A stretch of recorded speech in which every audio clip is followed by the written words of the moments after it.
perilaku anak dengan autisme ini muncul, tantrumnya atau meltdown-nya itu bukan hanya karena memang dia punya masalah di perilaku saja, tapi ternyata komunikasi ini juga cukup punya andil gitu loh. Mereka menyampaikan marah, menyampaikan perasaan yang dirasakan aja sulit, apalagi memahami apa yang dirasakan oleh orang lain. Ini sembari saya membawa teks gitu ya, ayah bunda semuanya ya.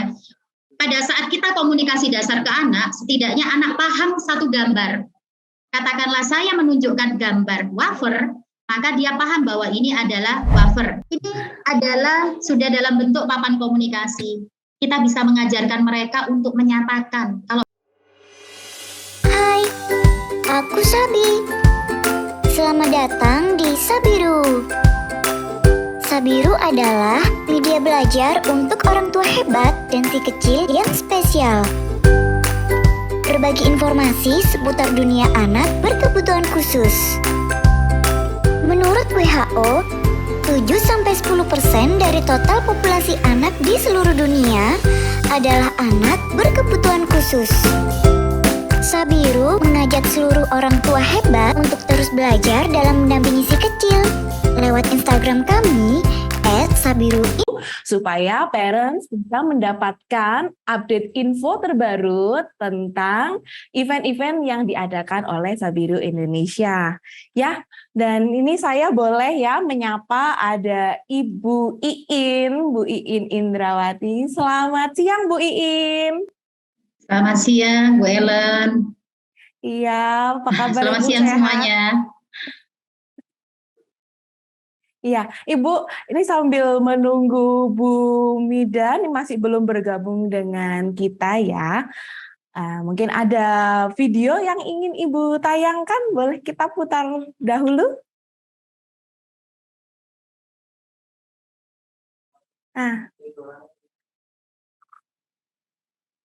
Ibu mohon maaf suaranya terputus. Maaf. Ini Bu Mida udah hadir nih Bu Ellen. Ya, sudah terdengar Ibu suaranya. Silakan. Baik, ini Bu Mida udah hadir Bu Ellen. Oh, sudah ada ya, Bu Mida. Selamat siang.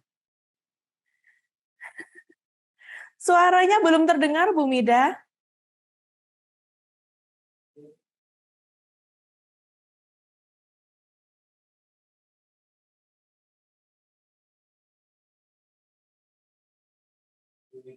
Bu Mida? Oke, saya soalnya masih di-unmute dari host tadi kayaknya. Ya mohon maaf ya Mas proses. Oke, baik. Mohon maaf tadi berkejaran dengan waktu karena kami juga ada proses seleksi karyawan untuk terapis di UPT hari ini. Jadi masih berlangsung, saya lari ke sini sebentar. Oke, mohon maaf. Baik. Sudah bisa langsung dimulai kah? Boleh, silakan. Oke, terima kasih. Boleh dimulai. Mama-mama, parent semuanya sehat semua ya. Selamat siang. Cukup challenging gitu ya, karena menurut saya membahas tentang karakteristik komunikasi itu suatu hal yang sangat kompleks gitu ya. Jadi apapun itu, mari kita sama-sama semangat belajar. Langsung saja kita mulai. Assalamualaikum warahmatullahi wabarakatuh.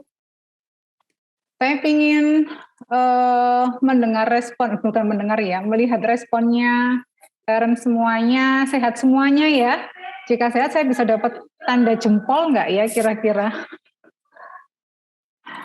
Oke. Untuk proses komunikasi ini kami tidak akan membahas terkait dengan teoritisnya panjang lebar, tapi tujuannya kita untuk membahas tentang komunikasi ini supaya paham. Artinya komunikasi ini merupakan salah satu bagian dari kesulitan atau karakteristik anak dengan autisme. Nah, terkait komunikasi ini sampai saat ini pun juga masih banyak gitu ya proses kondisi pemahaman-pemahaman di masyarakat kita. Karena sampai sekarang pun itu banyak sekali orang tua pun juga ke kami bahwa Bu, kalau anak saya masih komunikasi ekspresifnya verbalnya belum keluar, berarti anak saya nggak bisa ngomong. Apakah bisa dimaknai dengan seperti itu? Yuk sama-sama hari ini nanti kita pahami bersama dan menyepakati bahwa sebenarnya komunikasi yang seperti apa sih gitu. Baik, hari ini jadwal kita ya, karena semuanya kita akan membahas tentang bagaimana itu komunikasi, kemudian seperti apa sih karakteristik secara garis besarnya, kemudian dampak dari komunikasi itu apa sih gitu. Bisa bayangkan nggak sih kalau misalnya anak-anak ini punya kesulitan di komunikasi, terus kalau dia pingin sesuatu, dia nggak bisa ngomong gitu ya, itu kira-kira dampak apa yang muncul gitu. Karena ternyata bisa jadi loh perilaku anak dengan autisme ini muncul tantrumnya atau meltdown-nya itu bukan hanya karena memang dia punya masalah di perilaku saja, tapi ternyata komunikasi ini juga cukup punya andil gitu loh. Karena ketika anak tidak bisa menyampaikan secara lisan, secara verbal, maka akan muncul di perilakunya. Oke. Kita coba sedikit mengulas ya, apa sih itu autisme, karakteristik autisme itu apa gitu ya. Masih ingat nggak ya kira-kira semuanya bahwa dua karakteristik besar dari autisme itu adalah komunikasi dan interaksi sosial, yang selanjutnya adalah perilaku berulang dan minat terbatas gitu. Tapi di masing-masing ini punya karakteristik yang menempel gitu loh. Di belakang ini punya karakteristik yang menempel gitu, yaitu executive function-nya, central coherence-nya seperti apa, theory of mind-nya gimana, dan juga proses sensorinya. Nah ini tidak bisa berdiri sendiri. Rangkaian kita melihat anak dengan autisme ini utuh kayak begini loh gitu. Kita nggak hanya bisa melihat bahwa dia punya kendala di satu sisi aja komunikasinya. Karena kalau cuma kendalanya di komunikasi aja, nggak bisa kita bilang anak itu anak dengan autisme, begitu juga sebaliknya. Itu ya. Jadi saya harap teman-teman masih ingat semuanya karakteristik besar autisme itu apa dan hambatan yang mengikuti atau menempel di belakangnya. Ini hanya sekelas info sih. Karena sudah dapat pesan sponsor gitu ya dari berita, jangan lupa gitu ya, perlu diingatkan kembali nih apa itu autisme supaya nanti pemahamannya juga supaya nyambung dari pertemuan awal, kedua dan hari ini. Oke, nextnya adalah dalam konteks komunikasi itu ada 4 aspek yang kita pelajari yaitu ya. Tetapi hari ini kita nggak akan belajar semua, kita fokus deh apa itu komunikasi ekspresif sama reseptif aja. Seperti apa sih komunikasi itu ada 4, ada keterampilan pendahuluan, kemudian komunikasi ekspresif, komunikasi reseptif dan juga pragmatisme. Tapi hari ini karena semuanya kita fokus pada komunikasi ekspresif dan reseptif. Nanti diperkuat juga nanti dari Bu Iin, dari tim Riverkid yang akan menunjukkan secara langsung gitu ya prosesnya bagaimana sih penerapan komunikasi itu menggunakan visual support atau PEX dan lain sebagainya gitu ya. Saya mohon maaf sebelumnya, tapi nanti mungkin saya nggak akan share terkait videonya hari ini gitu ya, tapi saya sudah berjanji untuk share di grup, jadi nanti mungkin Bu Ellen dari tim Sabiru juga bisa share ke grup orang tua gitu ya untuk saling belajar nantinya. Oke, nextnya adalah kalau kita melihat matriks perencanaan, maka kita fokus hanya di komunikasi. Komunikasi mulai keterampilan pendahuluan sampai di pragmatisme. Cuma hari ini kita akan fokus apa itu komunikasi ekspresif dan komunikasi reseptif. Itu ya, sepakat. Jadi kotaknya sudah pola berpikirnya, cara berpikirnya sudah mulai di kotak nih. Kita mau bahas di apa saja. Oke. Nah, sekarang kita mulai dari konsep yang paling umum dulu. Bagaimana sih cara kita mengkomunikasikan perasaan? Bisa kebayang nggak sih kalau kita marah itu kan prosesnya itu bagaimana kita tahu cara orang marah? Dari lewat komunikasi. Karena ternyata ekspresi wajah itu juga masuk gitu ya di bagian dari komunikasi. Seperti apa sih tandanya kalau orang ngomong gitu, kalau orang marah gitu ya? Kalau orang marah itu kan ngomongnya mungkin nadanya gitu ya, itu mungkin lebih keras, kemudian nadanya lebih tinggi gitu ya, bahasa yang digunakan juga lebih tegas gitu. Itu kan kita lebih memahami konsep yang seperti itu. Tapi bagaimana dengan anak-anak kita? Bagaimana dengan anak dengan autisme? Mereka menyampaikan marah, menyampaikan perasaan yang dirasakan aja sulit, apalagi memahami apa yang dirasakan oleh orang lain. Gitu ya. Jadi komunikasi ini merupakan salah satu karakteristik yang juga cukup kompleks gitu untuk anak-anak kita dan penanganannya pun juga kompleks. Karena dengan cara mengkomunikasikan inilah orang bakal paham apa yang kita mau, apa yang kita rasakan. Orang akan paham kapan kita marah, saat kita sedih ataupun ketawa, itu kan lewat bagaimana cara kita mengkomunikasikannya. Kemudian apa itu komunikasi? Jadi komunikasi ini ada konsep maknanya gitu ya, ada mulai dari bicara, bahasa, dan komunikasi. Mulai dari bicara dulu deh, memproduksi dan mengeluarkan suara secara bersamaan untuk mengeluarkan suatu kata. Bahasa, bagaimana cara menggunakan bahasa ekspresifnya dan bagaimana memahami itu masuk di bahasa reseptifnya. Kemudian komunikasi merupakan proses penyampaian dan penerimaan informasi. Nah, secara umum komunikasi itu dibedakan menjadi dua bentuk ya, ada yang linguistik, ada yang non-linguistik. Jadi komunikasi itu secara benang merahnya bukan hanya ketika anak atau orang itu menyampaikan suara atau mengeluarkan suara gitu, tapi ketika dia menggunakan bahasa tubuh, kemudian menggunakan ekspresi wajah, kemudian gerakan itu juga salah satu bentuk komunikasi. Secara umum kami di UPT lebih menyukai proses menggunakan komunikasi itu bukan hanya dalam satu aspek saja gitu, tapi komunikasi itu semua aspek yang berkomunikasi, yang namanya komunikasi total itu yang kita gunakan. Gitu ya. Nah nanti juga pasti akan muncul pertanyaan, Bu kalau kita pakai media untuk membantu dia komunikasi, kira-kira apa semakin tidak membuat dia tidak mau berbicara gitu? Itu suatu makna yang perlu kita sikapi bersama. Gitu ya, karena terus terang waktu awal dulu saya memberikan pelatihan terkait teks ke orang tua itu juga banyak pro kontra gitu ya. Saya kayak nggak mau pakai teks deh gitu, karena nanti kalau pakai teks anak saya semakin malas bicara gitu kan. Tapi ternyata di balik itu semua perlu dipahami anak semakin perilakunya semakin sering muncul tantrum misalnya, anak semakin terlihat tidak terkontrol, sebenarnya bukan karena memang di perilakunya saja, tapi dia bingung bagaimana cara mengkomunikasikan apa yang dia rasakan. Jadi intinya yang perlu kita sepakati saat ini, komunikasi itu bukan hanya ketika anak mau atau bisa mengungkapkan secara verbal, tapi bagaimana juga ketika anak bisa menyampaikan dengan media apapun dan juga bisa menerima apa yang disampaikan oleh orang lain. Gitu ya. Nah, setelah itu komunikasi ya, jelas kalau komunikasi sendiri itu ada pemberi pesan, kemudian ada pesannya dan juga ada penerima pesannya. Dikatakan komunikasi itu berjalan dua arah ketika yang pemberi pesan dan penerima pesan paham makna apa isi pesannya. Jangan sampai hanya pakai kode-kodean gitu, yang si pemberi pesannya kasih kode, kemudian ada pesannya nggak ada, tapi si penerima pesannya juga bingung gitu, karena dia nggak terima pesannya itu apa. Jadi ini yang perlu jadi suatu makna gitu ya, bahwa komunikasi itu intinya harus ada yang ngasih pesan, pesannya itu ada, entah itu pesannya dalam bentuk tulisan ataupun dalam bentuk gambar atau apapun, tapi isi pesannya ada dan bisa diterima oleh si penerima pesannya, dan si penerima pesannya juga nyampe apa yang maunya si pemberi pesan. Oke.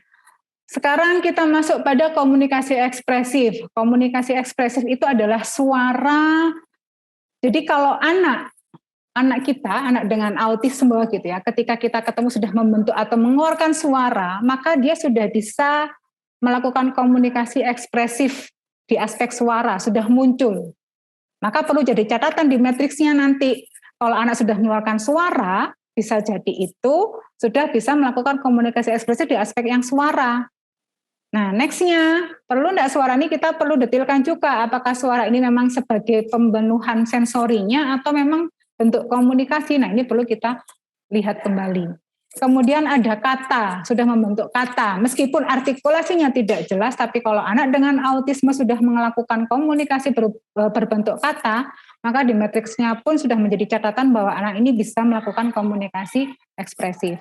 Kemudian kalimat sampai di keterampilan percakapan. Target kita untuk anak-anak kita ini, bagaimana anak bisa melakukan komunikasi. Perlu dipahami para parents semuanya gitu ya. Sampai ketika ada pertanyaan, Bu sudah sampai bisa dikomunikasi apa gitu. Sudah nggak boleh lagi ngomong, anak saya nggak bisa ngomong apapun. Kita perlu lihat ya, perlu ingat ya setelah ini bahwa ketika komunikasi, banyak komunikasi, kembalikan anak saya ini bisa melakukan komunikasi reseptif. Ketika reseptif itu ketika anak bisa menerima pesan yang kita berikan. Si anak bisa melakukan instruksi yang kita berikan. Meskipun dia secara ekspresifnya belum berbentuk suara atau kata atau kalimat. Tapi ketika dia bisa menyampaikan apa yang dia mau dengan benda atau dengan media apapun, maka kalau penerima pesannya paham apa yang dimau anak, berarti dia sudah bisa melakukan komunikasi ekspresif. Oke, sampai di sini ada yang perlu ditanyakan atau kita langsung dulu ya, saya selesaikan dulu, atau bisa dipahami nggak ya materi saya? Bu Ellen? Ya, mungkin nanti untuk pertanyaan kita jawab di akhir presentasi ya Bu ya. Oke. Pertanyaannya bisa ditulis di chat terlebih dahulu, nanti akan kami bacakan. Oke. Artinya saya lanjut ya, tapi sejauh ini materi saya bisa dipahami enggak ya? Saya nggak bisa lihat responnya, makanya mungkin nanti Mbak Ellen mungkin bisa langsung ke saya ya jika ada yang tidak dipahami gitu ya, atau mungkin ada kendala tertentu. Baik. Ini sudah ada feedback di chat ini Bu. Paham, bisa. Oh, alhamdulillah luar Ya biasa. Allah, Terima bisa. kasih. Oke. Selanjutnya terkait dengan komunikasi ekspresif gitu ya. Reseptif, maaf. Saya ulangi. Oke, reseptif. Komunikasi reseptif itu apa sih? Gitu. Ini ada gestur, ada visual, ada instruksi, pertanyaan, pemahaman konsep gitu. Coba sih parents semuanya, benar nggak sih sampai saat ini kita masih menilai bahwa anak-anak kita ini belum bisa melakukan komunikasi? Pernah nggak sih sedikit aja melihat atau mengingat kembali, oh ternyata kalau anak saya ketika saya misalnya menginstruksikan ambil buku, meskipun dia tidak menjawab iya ma, iya bun, iya mami, gitu. Tapi dia bisa mengambil bukunya. Artinya dia sudah punya atau sudah memiliki kemampuan perseptif. Dia paham instruksi. Gitu ya. Jadi ini yang menjadi catatan besar buat kami terutama. Jadi kalau sudah ditanya, Bu sudah sejauh apa anak bisa melakukan komunikasi gitu. Sudah nggak boleh lagi bilang anak saya nggak bisa komunikasi. Bilang saja bahwa komunikasi reseptif anak saya lebih berkembang daripada ekspresifnya. Reseptifnya seperti apa? Ketika saya memberikan instruksi, dia bisa mengambil dan menyelesaikan sesuai dengan instruksi yang kami berikan. Misalnya anak yang memang mungkin kosakatanya belum banyak, tapi dia bisa menjawab pertanyaan iya atau tidak.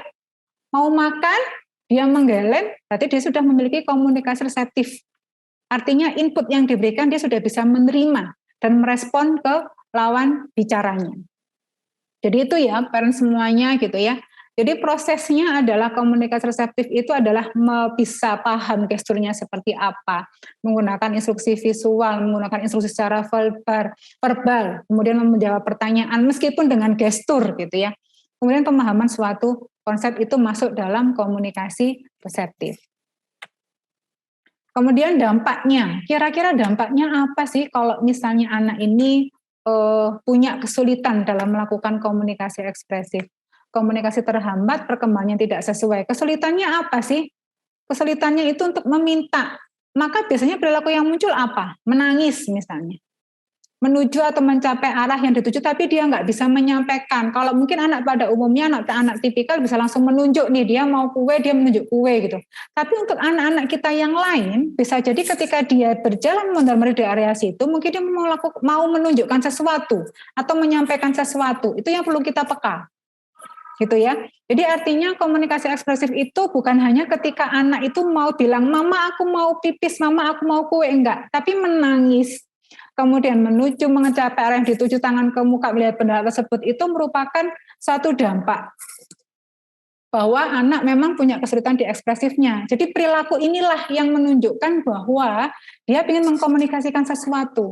Cuma kadang kebanyakan kita tuh kan yang nggak ngeh ya, karena proses kita itu pemahaman kita bahwa kalau anak belum bisa menyampaikan apa yang dia mau secara verbal, maka dia belum bisa melakukan komunikasi ekspresif. Nah, mulai sekarang perlu dipahami kembali, yuk sama-sama kita catat, ketika perilaku anak ini muncul, kira-kira apa yang dikomunikasikan? Kira-kira apa sih yang dimau dari anak gitu ya? Jadi mulai lagi Papa, Mama, semuanya, parents semuanya dilihat ketika anak menangis ini karena apa? Kan nggak mungkin ya anak-anak itu menangis tanpa ada sebab gitu ya. Kan nggak mungkin nih anak ini menangis ujuk-ujuk, kata orang Jawa bilang, tiba-tiba gitu. Nggak ada, kebanyakan dari kita tuh kan kadang begini, nggak tahu tiba-tiba nangis padahal nggak ada hujan, nggak ada badai gitu. Nah, perlu kita mulai sekarang berpikir, kira-kira menangis ini karena sudah paham ya, karena kesulitan komunikasi ekspresif, maka menangis ini bisa jadi salah satu alat komunikasi mereka. Nah, ini jadi catatan buat kita bersama gitu. Mulai lagi dipreteli kembali perilaku yang muncul kayak begini, kira-kira tandanya ngapain? Apa yang mau disampaikan ke kita? Ya, tangan di muka, melihat benda, meskipun dia masih belum bisa menunjuk, tapi matanya sudah melihat apa gitu ya, perlu kita pahami apa yang dia mau. Jadi ini adalah merupakan bentuk ekspresif mereka untuk menyampaikan apa yang dia mau. Kemudian komunikasi reseptif, memahami instruksi. Ya, jadi kalau mereka kesulitan melakukan ini, gitu, mereka memahami pertanyaan bervariasi, tingkatannya bervariasi gitu. Jadi untuk itu konkret instruksinya. Jadi kalau misalnya ada anak yang di tahapan awal untuk memahami komunikasi reseptif ini, gitu ya, untuk memahami instruksi, maka kita perlu paham sejauh apa sih kita bisa ngasih instruksi. Kira-kira dia paham instruksinya sampai berapa instruksi ya, gitu. Kalau saya dicontohkan di slide ini kan instruksinya ini ya, banyak. Mulai ada pengantarnya kalau sekarang waktunya sekolah, kemudian ambil tasmu, ambil sepatumu, ambil kunci mobil gitu. Nah, itu terlalu sulit buat anak-anak gitu ya. Jadi dampaknya apa? Dampak itu kayak akibatnya. Kalau anak kesulitan melakukan komunikasi, dia akan tidak paham instruksi. Maka perilakunya juga pasti akan diem, responnya lama. Bukan berarti dia, kalau orang bilang, pokoknya dia nggak paham ya, bukan saja karena mungkin ada persoalan satu di komunikasi, kedua selain juga ada di kapasitas intelijensinya, itu perlu juga kita pahami bersama. Gitu ya, kesulitan untuk mengambil pertanyaan yang bervariasi tingkatannya. Kalau sudah kayak begitu, kalau sudah paham kalau sudah paham bahwa anak ini punya kesulitan di komunikasi, maka kita pun lawan bicaranya, pemberi instruksinya itu juga harus paham gitu ya. Sejauh apa sih kita bisa ngasih instruksi? Berapa instruksi yang dia sudah bisa paham? Nah, untuk itu supaya bisa membantu anak memahami instruksinya, kasih hal yang konkret gitu ya, tugasnya apa, kemudian di breakdown satu persatu, bikin sekuennya, berapa tahapan yang harus dia selesaikan, langkahnya harus bagaimana, itu akan jauh lebih memudahkan pemahaman anak dan melatih komunikasi reseptifnya. Oke, kata kunci ini yang jadi pengingat kita bersama bahwa semua perilaku adalah komunikasi. Nah, untuk itu parents semuanya mulai harus lebih peka lagi melihat perilaku anak ini merupakan suatu hal yang memang menjadi komunikasinya. Jangan lagi bilang bahwa anak nggak bisa bicara gitu. Semua perilaku anak itu yang punya kendala di komunikasi itu merupakan bahasa mereka untuk menyampaikan apa yang dia mau. Itu cara mereka menyampaikan apa yang dia inginkan gitu ya. Jadi mulai sekarang amati bagaimana dia berperilaku, kemudian amati bagaimana perubahan perilakunya, bagaimana arah mana sih yang dia lihat, arah mana sih yang dia tuju gitu. Karena kalau sudah anak punya kesulitan di komunikasi ekspresif, maka semua perilakunya itu bermakna komunikasi. Intinya di situ. Gitu ya. Berarti selama ini mungkin yang jadi kendala kita ini adalah kita yang kurang bisa memahami bagaimana cara mereka berkomunikasi. Bahasa apa yang dipilih oleh mereka untuk menyampaikan apa yang mereka mau. Cara apa yang dia pilih untuk bisa mencari perhatian orang lain. Gitu ya. Jadi makanya untuk itu sangat jadi catatan banget gitu loh, karena memang perilaku ini jadi fokus utama kita untuk mengamati. Kira-kira perilaku ini karena mengomunikasikan sesuatu ya, apa kira-kira ya? Jadi prosesnya begitu cara memahaminya nanti. Kemudian kesimpulannya adalah anak dengan autisme kemungkinan terbatas di area keterampilan komunikasi.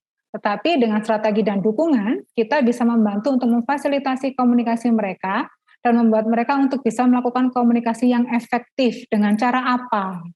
Sampai saat ini kami pelajari memang menggunakan visual ini sangat membantu untuk anak-anak yang punya kesulitan berkomunikasi. Ya, nanti PEX-nya mungkin juga kita nggak akan bisa belajar sekaligus saat ini gitu, karena PEX itu kan dari 1 sampai 6 nih. Ya. Nah dari PEX itulah media PEX ini merupakan salah satu penunjang anak untuk memfasilitasi mereka untuk berkomunikasi. Jangan khawatir gitu ya, jangan khawatir. Karena yang jadi kekhawatiran orang tua biasanya tadi sudah saya sampaikan di depan gitu ya.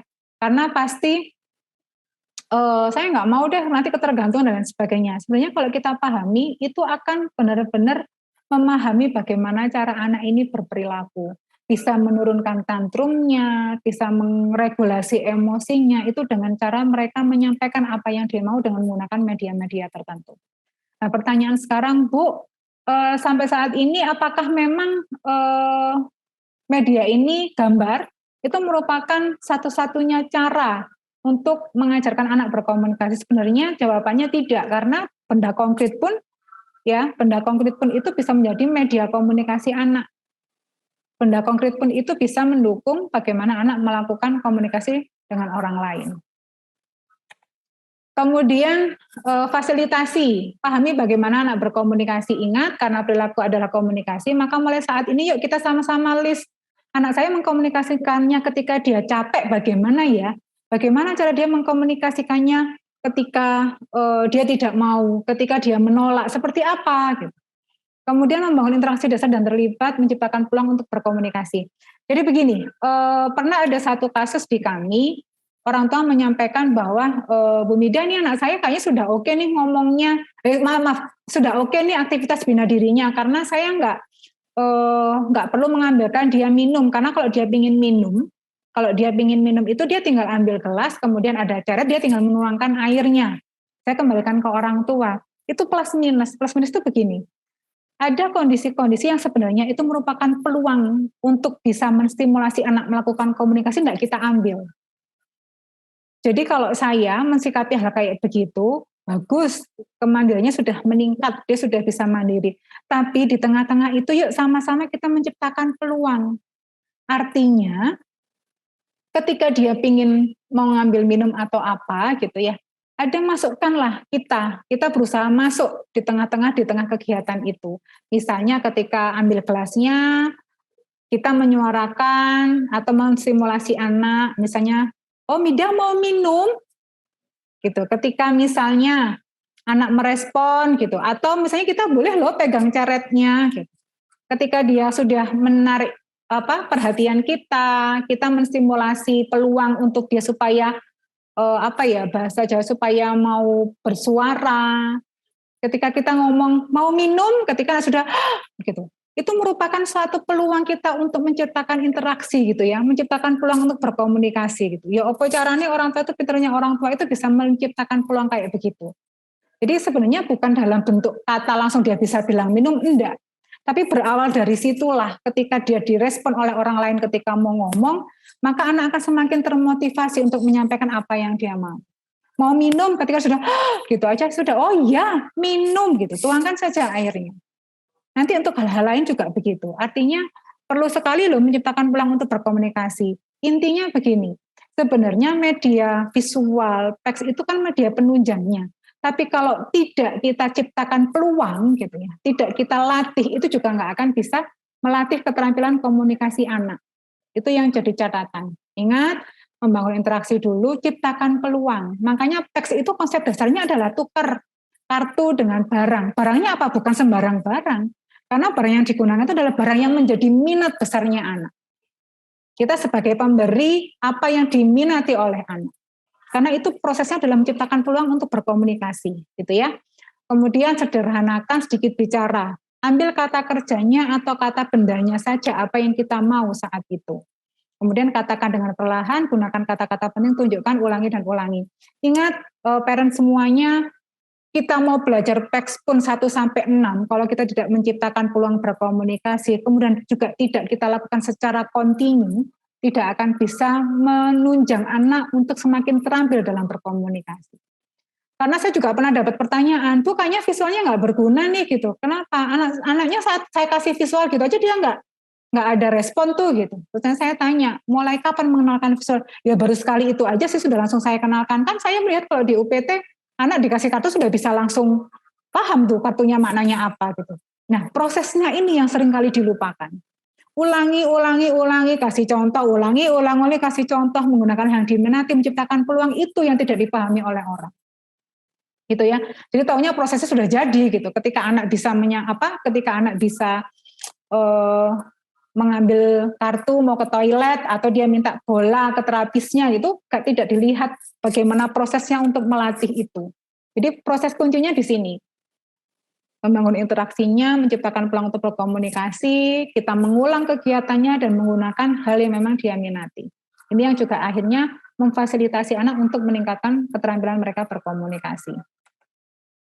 Nah, strateginya adalah kekuatan visual gitu. Kenapa saya memunculkan ini? Karena biasanya di jam segini itu kan rawan ya.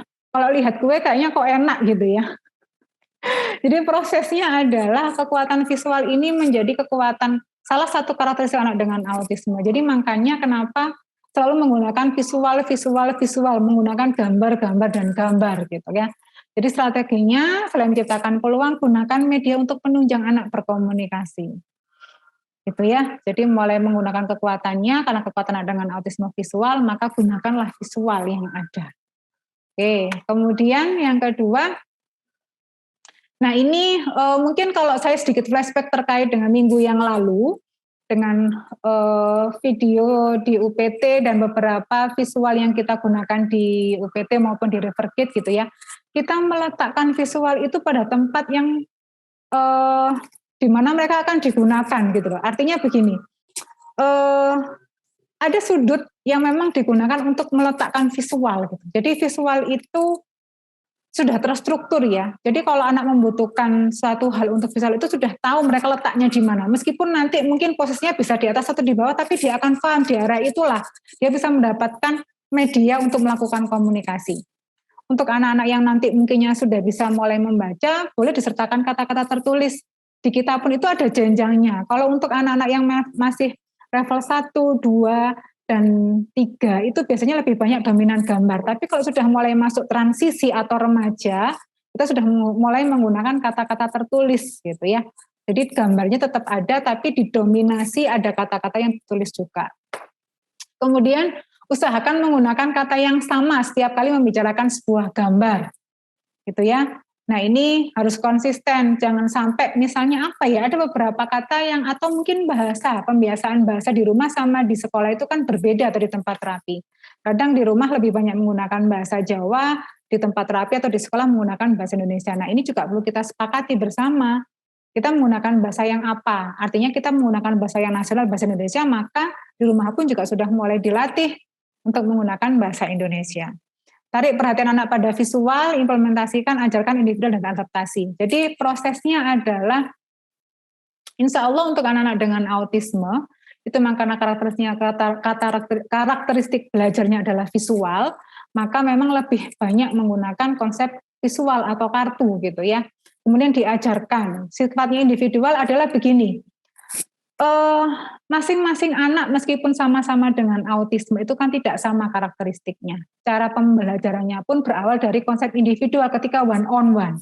Karena nanti akan diadaptasikan atau bahasanya digeneralisasikan untuk bisa diimplementasikan di semua tempat, bukan hanya di individu saja gitu. Jadi contohnya kalau di kita itu ketika pelajaran atau di sesi individu, maka disitulah terapis mulai mengenalkan penggunaan visual, menggunakan kartu PEX. Nanti adaptasinya itu yang bisa digunakan di setiap ruangan yang akan dilakukan oleh anak. Misalnya ketika kita mengajarkan konsep toilet mau pipis gitu. Suatu toilet itu memang terletak di sela-sela jadwal visual schedule anak, kemudian di masing-masing ruangan itu juga punya kartu toilet gitu ya. Jadi mengajarkan pertama ketika di individu, di toilet training, itu bahkan terapisnya akan paham di jam-jam berapa dia harus ke kamar mandi. Misalnya per 15 menit ya, karena mungkin minumnya banyak gitu. Maka di 15 menit itulah kita mengajak anak untuk mengajak ke kamar mandi menggunakan kartu visual. Diajarkan secara konsisten, diulangi gitu ya. Nanti kartu visual itu kan untuk proses adaptasinya, generalisasinya, itu kartu visual toilet itu kan ada di mana-mana. Jadi bukan hanya ketika di individu saja. Jadi prosesnya nanti ketika di 15 menit berikutnya, misalnya dia pindah ruangan, gitu ya, ke ruang kelompok gitu. Maka di ruang kelompok pun diajarkan lagi mengambil kartu visual toilet dan dia akan diajak ke kamar mandi. Jadi prosesnya adalah tetap harus ada, diimplementasikan, diajarkan, konsepnya secara individual, jadi prosesnya diajarkan dulu pertama, individual juga bermakna bahwa masing-masing anak punya karakteristik yang berbeda, kemudian bisa digeneralisasikan di semua tempat dan juga dengan masing-masing orang. Oke, Nah ini kekuatan visual ini kemarin soalnya sudah sempat saya bahas ya gitu. Nanti saya janji hari ini saya akan share video. Saya nggak siapkan di sini, memang nanti mungkin bisa jadi referensi orang tua gitu ya. Saya akan share di grup WLN ya, nanti bisa langsung di-share-kan ke orang tua setelah ini. Oke, next-nya adalah proses strategi untuk mengembangkan pemahaman. Jadi rutinitas ekspektasinya yang jelas, dapat diprediksi, konsisten, dan belajar dari pengulangan. Nah ini yang selalu jadi selalu jadi pertanyaan buat orang tua gitu, karena paham. Kita pingin itu terbiasa dengan konsep yang sifatnya instan. Kita jarang sekali mempertimbangkan dan memperhitungkan bagaimana proses itu dapat terjadi gitu ya. Jadi prosesnya ini merupakan juga salah satu langkah untuk memahamkan atau melatih bahasa ekspresif maupun reseptif anak gitu ya, lewat rutinitas ekspektasinya yang jelas, dapat diprediksi, konsisten, belajar dari pengulangan. Misalnya ini contoh dari proses mencuci tangan. Maka setiap tempat yang digunakan untuk mencuci tangan gitu, maka gunakan gambar yang sama. Gitu ya. Harus konsisten, harus sama. Kemudian dapat prediksi. Jadi langkah-langkahnya nggak akan berubah-ubah. Jadi kan nggak mungkin kan ketika mau cuci tangan awal baru buka kan tiba-tiba sudah pakai sabun, itu kan nggak mungkin gitu. Jadi prosesnya pun, langkah-langkahnya pun disesuaikan nanti. Langkah-langkah apa yang bisa diterapkan di rumah disamakan. Jadi jangan sampai si ayah caranya A, tiba-tiba mama B, kakaknya D, adiknya E gitu ya. Jadi harus sama semuanya. Jadi ini merupakan salah satu strategi yang bisa digunakan untuk menunjang mereka lebih cepat untuk bisa melatih komunikasinya. Ini struktur lingkungan yang diprediksi, pengaturan coding warna juga menunjang bagaimana anak bisa lakukan komunikasi gitu ya, menstrukturkan lingkungan jadi lebih jelas, konkret gitu ya. Coding warna ini memudahkan anak untuk memahami instruksinya seperti apa. Kenapa sih Bu ini kaitannya sama komunikasi apa gitu ya? Karena tugas yang kita berikan melatih komunikasi reseptif anak itu kan pemahaman instruksi, pemahaman pertanyaan. Coding warna ini juga merupakan salah satu cara mereka untuk memahamkan tugasnya seperti apa. Sudah bisa dibayangkan ya, kalau misalnya dengan autisme kesulitan komunikasi, terus kemudian kita memberikan instruksi yang terlalu panjang, pertanyaan yang terlalu panjang, gitu juga pasti akan semakin membuat anak tantrum, emosi gitu ya. Tapi dengan kondisi yang seperti ini, itu ternyata melatih juga anak untuk meregulasi dirinya, dia paham instruksi, jadi perilaku-perilaku yang berawal, perilaku-perilaku yang disebabkan oleh komunikasi itu bisa terminimalisir gitu loh, intinya di situ. Kemudian ada jadwal, ada first dance gitu ya, mana first dance-nya ini pun tekniknya nanti mungkin sama Bu Iin, first itu kegiatan dilakukan apa, kemudian berikutnya adalah hal yang diminati apa. Ini sangat menunjang sekali anak untuk bisa memahami komunikasi apa yang terjadi di lingkungannya, bagaimana cara dia mengkomunikasikan apa yang dia mau dan diinginkan. Oke, untuk strategi sistem tugas mandiri, urutan tugasnya jelas, ini membantu, jelas ya. Jadi gini, kenapa sih sistem tugas mandiri ini menunjang komunikasi? Kenapa kaitannya sama komunikasi itu apa gitu ya? Karena kalau kita menggunakan sistem tugas begini ini, satu yang bisa diminimalisir adalah instruksi yang mungkin sering berganti-ganti. Kedua adalah instruksi yang terlalu panjang. Kalau sudah menggunakan sistem tugas mandiri dan ada codingnya, tugasnya jelas, batasannya jelas gitu ya, itu akan membantu anak untuk memahami instruksi, tugas yang dilakukan apa, meminimalisir perilaku juga. Jadi artinya kalau bisa disambungkan, dicari poin, diambil poinnya gitu ya, ternyata rangkaian-rangkaian ini semua itu juga melatih, membantu anak mengatasi masalah di komunikasinya. Gitu ya. Jadi ini juga sangat membantu untuk bisa menyelesaikan tugasnya. Kita pun sebagai terapisnya kalau kita bilang kita kayaknya minim hemat energi gitu ya, supaya nggak ngomongnya terlalu banyak. Karena kita ngomong terlalu banyak pun nggak akan bisa dipahami oleh anak. Oke, strateginya jadi perubahan. Nah, ini ada beberapa pertanyaan yang muncul ketika kita melakukan training ke guru ataupun orang tua. Kalau anak terfokus atau fokus pada visual, itu apakah anak menjadi rigid gitu? Sebenarnya bukan menjadi rigidnya, tapi kita membantu anak untuk mengatasi kesulitannya, karena dia punya kesulitan di komunikasi. Bisa nggak diajarkan perubahan? Sangat bisa. Nah, jadi ini yang juga insya Allah kayaknya minggu kemarin saya sampaikan gitu ya, fleksibilitasnya tetap dapat dilatih dengan menggunakan hal-hal kayak begini. Artinya kartu-kartu ini atau coding ini itu bisa disepakati digunakan untuk transisi atau peralihan atau bisa jadi mengajarkan perubahan. Gitu ya, dari satu kegiatan yang rutin dilakukan menjadi satu hal yang misalnya perubahannya mendadak gitu. Jadi prosesnya ini adalah salah membantu juga bagaimana anak memahami kondisi di lingkungannya meskipun secara komunikasi verbalnya dia belum keluar, tapi dia paham apa yang terjadi di sekitarnya. Kalau menggunakan kartu ini ternyata kegiatanku berubah. Gitu ya. Jadi prosesnya ini untuk memahamkan itu. Jadi saya merasa bahwa menggunakan visual, menggunakan touch ini masih belum ada persoalan yang tidak bisa teratasi. Jadi sejauh ini kita masih bisa mengatasi lah. Gitu ya. Kemudian social story. Nah, social story ini juga banyak digunakan untuk mengantisipasi perilaku anak, kemudian mengatasi perubahan, kemudian juga mengatasi komunikasi anak.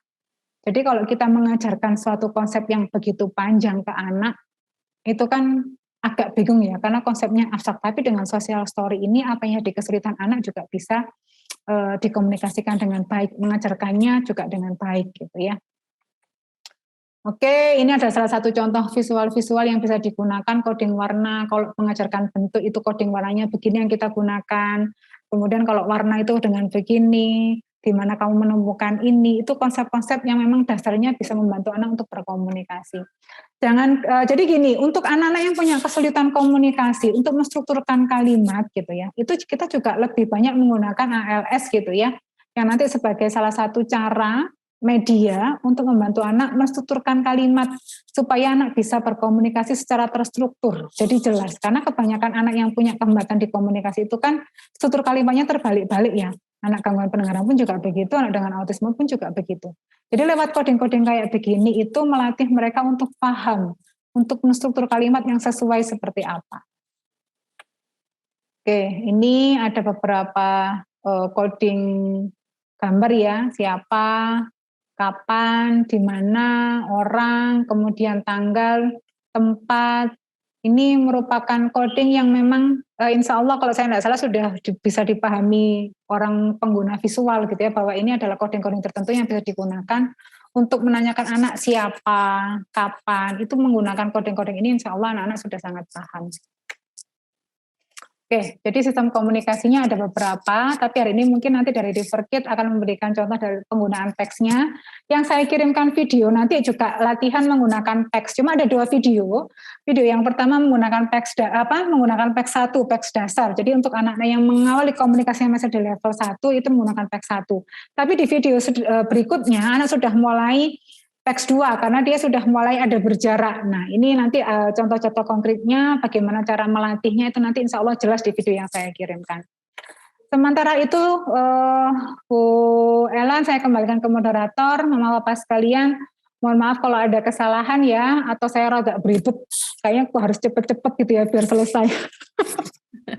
Mohon maaf, saya kembalikan, nanti kita ketemu lagi di sesi tanya jawab. Terima kasih. Baik, terima kasih Bu Mida. Nah, kita langsung presentasi dari Bu Iin ya. Silakan Bu Iin. Baik, terima kasih Bu Ellen. Selamat sore orang tua hebat. Perkenalkan saya Iin Indrawati dari SLB Autisme Riverkit. Langsung aja ya, saya menyambung dari presentasi Bu Mida tadi. Yang kali ini lebih banyak kita akan berlatih latihannya gitu. Bagaimana parents akan mengkaitkan apa sih sebenarnya kaitan antara komunikasi fungsional menggunakan komunikasi reseptif maupun menggunakan komunikasi ekspresif. Nanti akan ada video yang saya tampilkan, tapi sebelumnya ini saya tampilkan sebentar ini Bu Ellen. Silakan Bu. Baik, sama kelihatan ya Bu ya? Ya, kelihatan. Baik parents semuanya. Jadi tadi Bu Mida sudah menjelaskan terkait apa sih itu komunikasi gitu ya. Nah kalau di sini kita akan langsung prakteknya melalui penerapan komunikasi fungsional menggunakan TEACH di SLB Autisme Riverkit Malang gitu. Bagaimana orang tua menerapkan di rumah, atau kalau Bu Reta kemarin menyinggung kita harus menjadi orang tua berdaya gitu. Pada saat kita disuguhkan terapis kita gitu, atau pada saat orang tua harus mengajarkan komunikasi itu stepnya dari mana? Berarti kita mempelajarinya bareng melalui planning metric gitu ya. Jadi kalau di Riverkit gitu, nanti ini bisa parents juga belajar di Forum Peduli Autisme bahwa kita harus paham betul itu profil komunikasi anak. Sehingga tahapan kita untuk mengajarkan komunikasi tidak sampai salah. Kita tahu betul startnya mulai dari mana. Anak saya ASD verbal.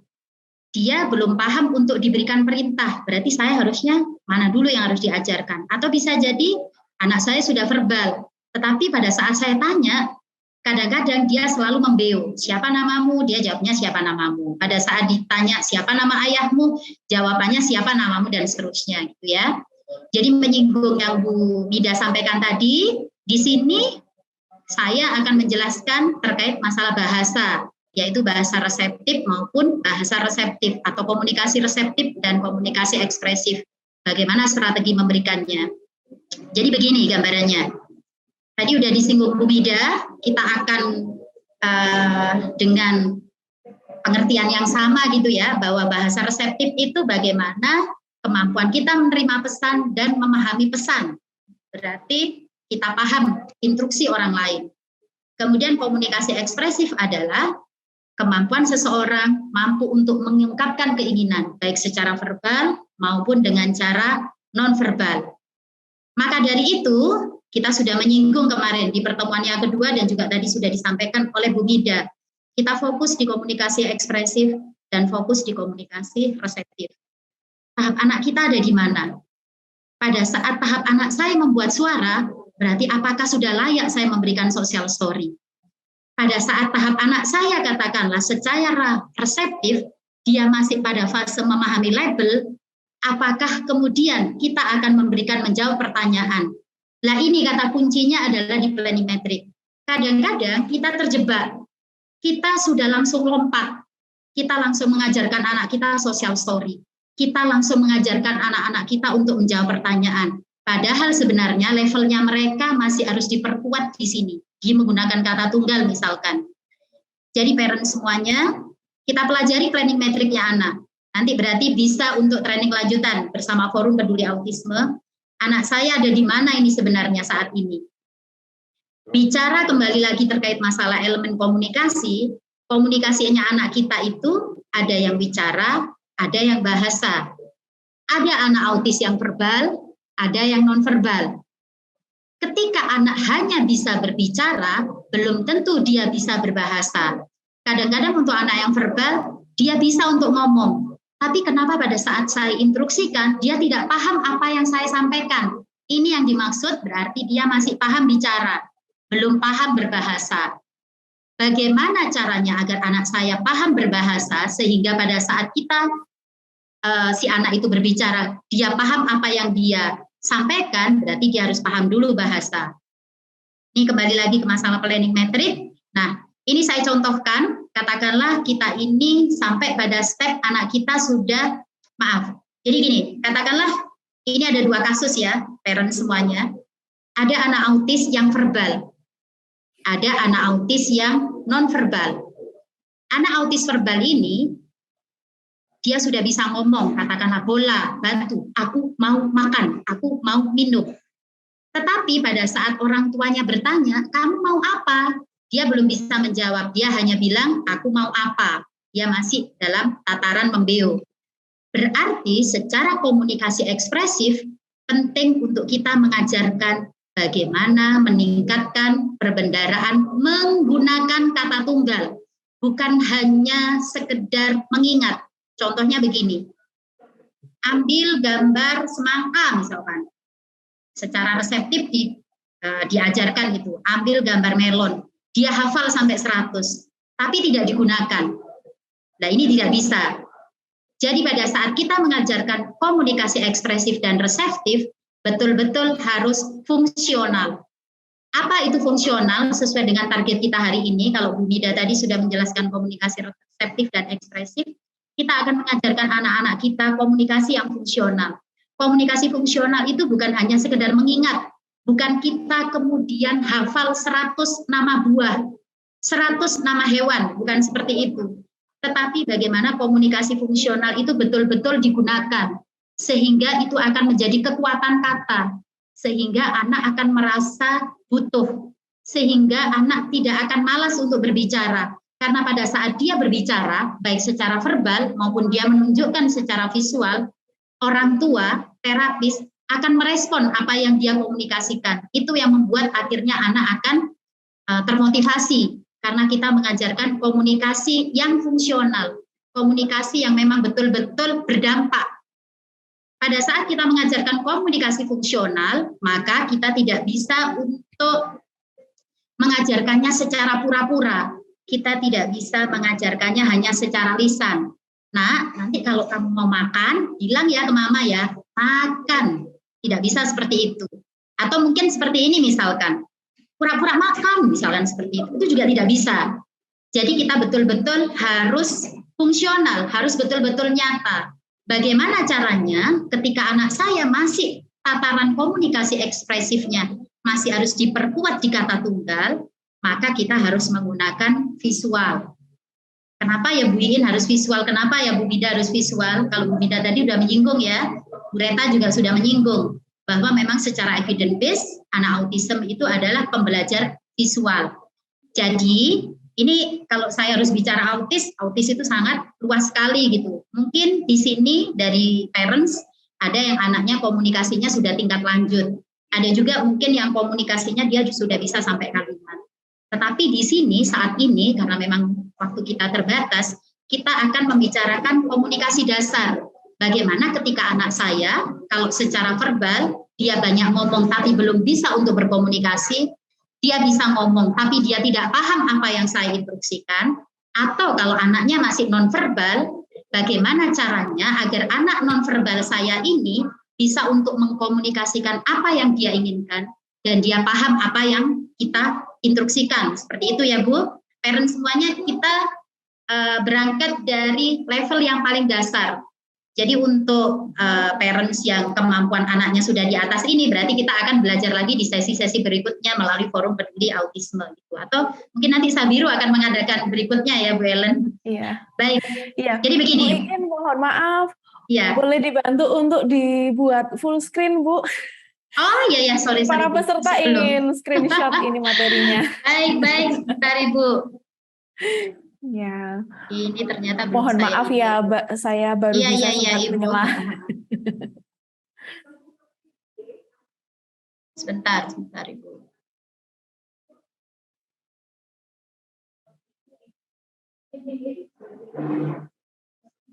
Ya. Bentar.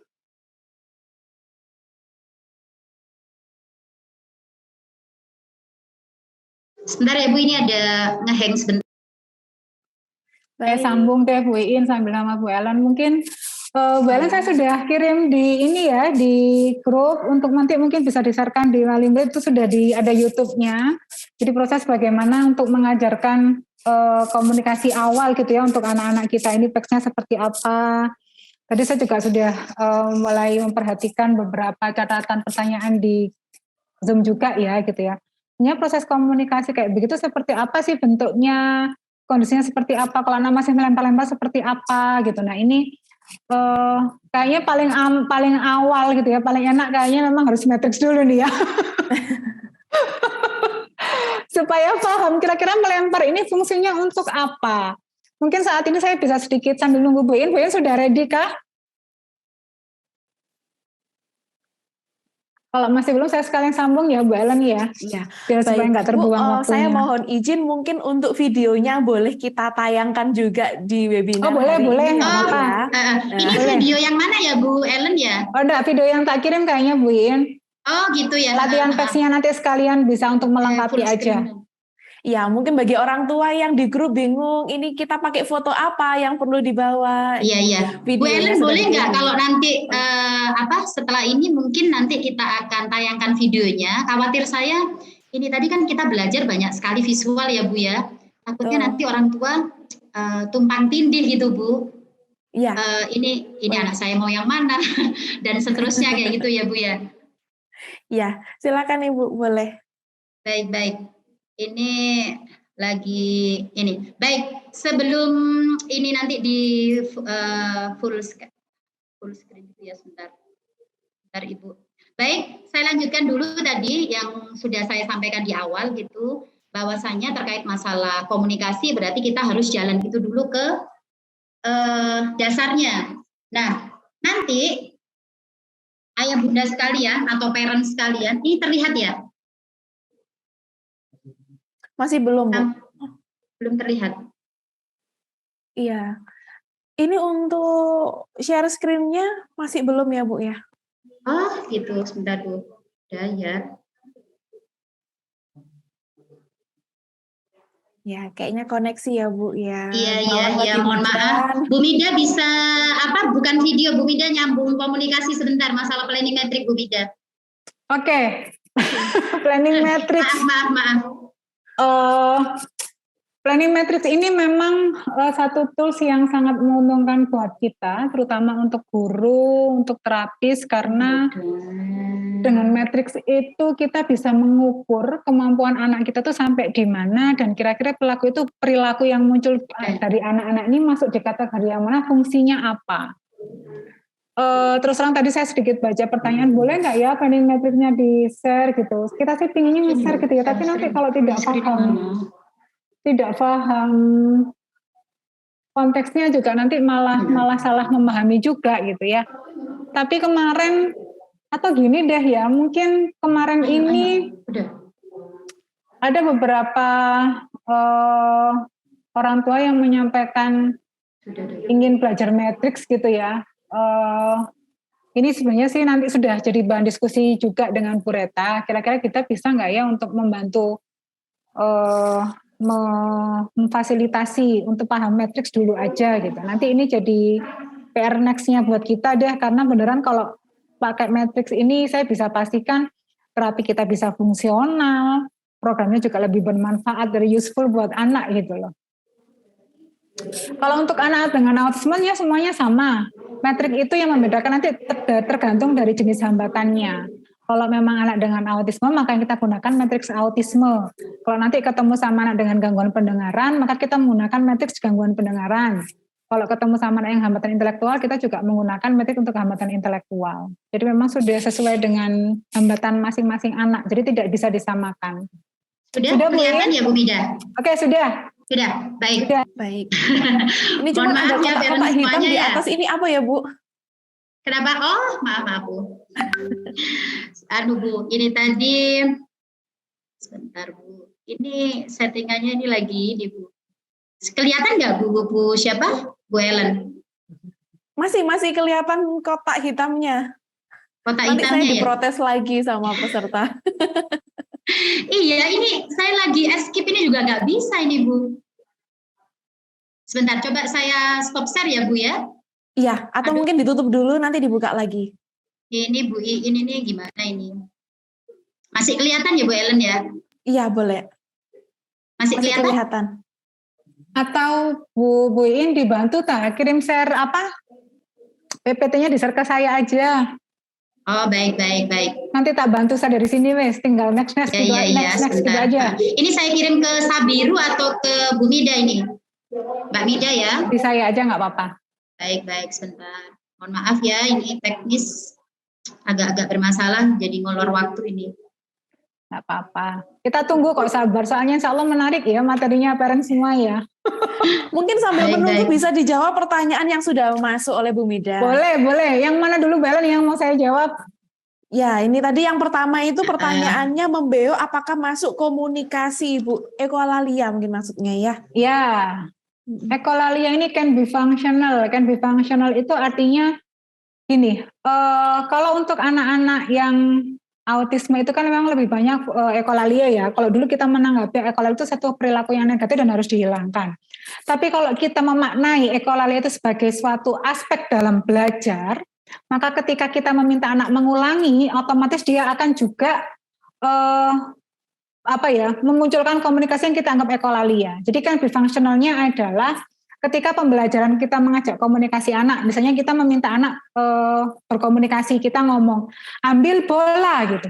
Ketika dia mengikuti ambil bola dan mengambil bola itu bisa fungsional dan itu aman. Artinya bukan sebagai perilaku negatif lagi, tapi yang menjadi catatan adalah bahwa anak mampu melakukan imitasi, satu. Anak mampu menstrukturkan kalimat 2 kata, itu juga bisa. Jadi artinya proses ini yang perlu kita pahami bahwa ekolalia itu masuk di komunikasi dan itu bisa menjadi fungsional anak dalam melakukan komunikasi. Begitu ya. Jadi artinya misalnya gini, ayo mau minum gitu. Ketika dia bilang mau minum, itu kan target kita minta anak supaya mau ngomong ya, mau minum gitu ya. Maka kalau kita menyikapinya sebagai, kalau dulu kita menyikapinya itu sebagai yang tidak berfungsional, kata dianggap negatif, kita ngomongnya tidak mau minum kan begitu.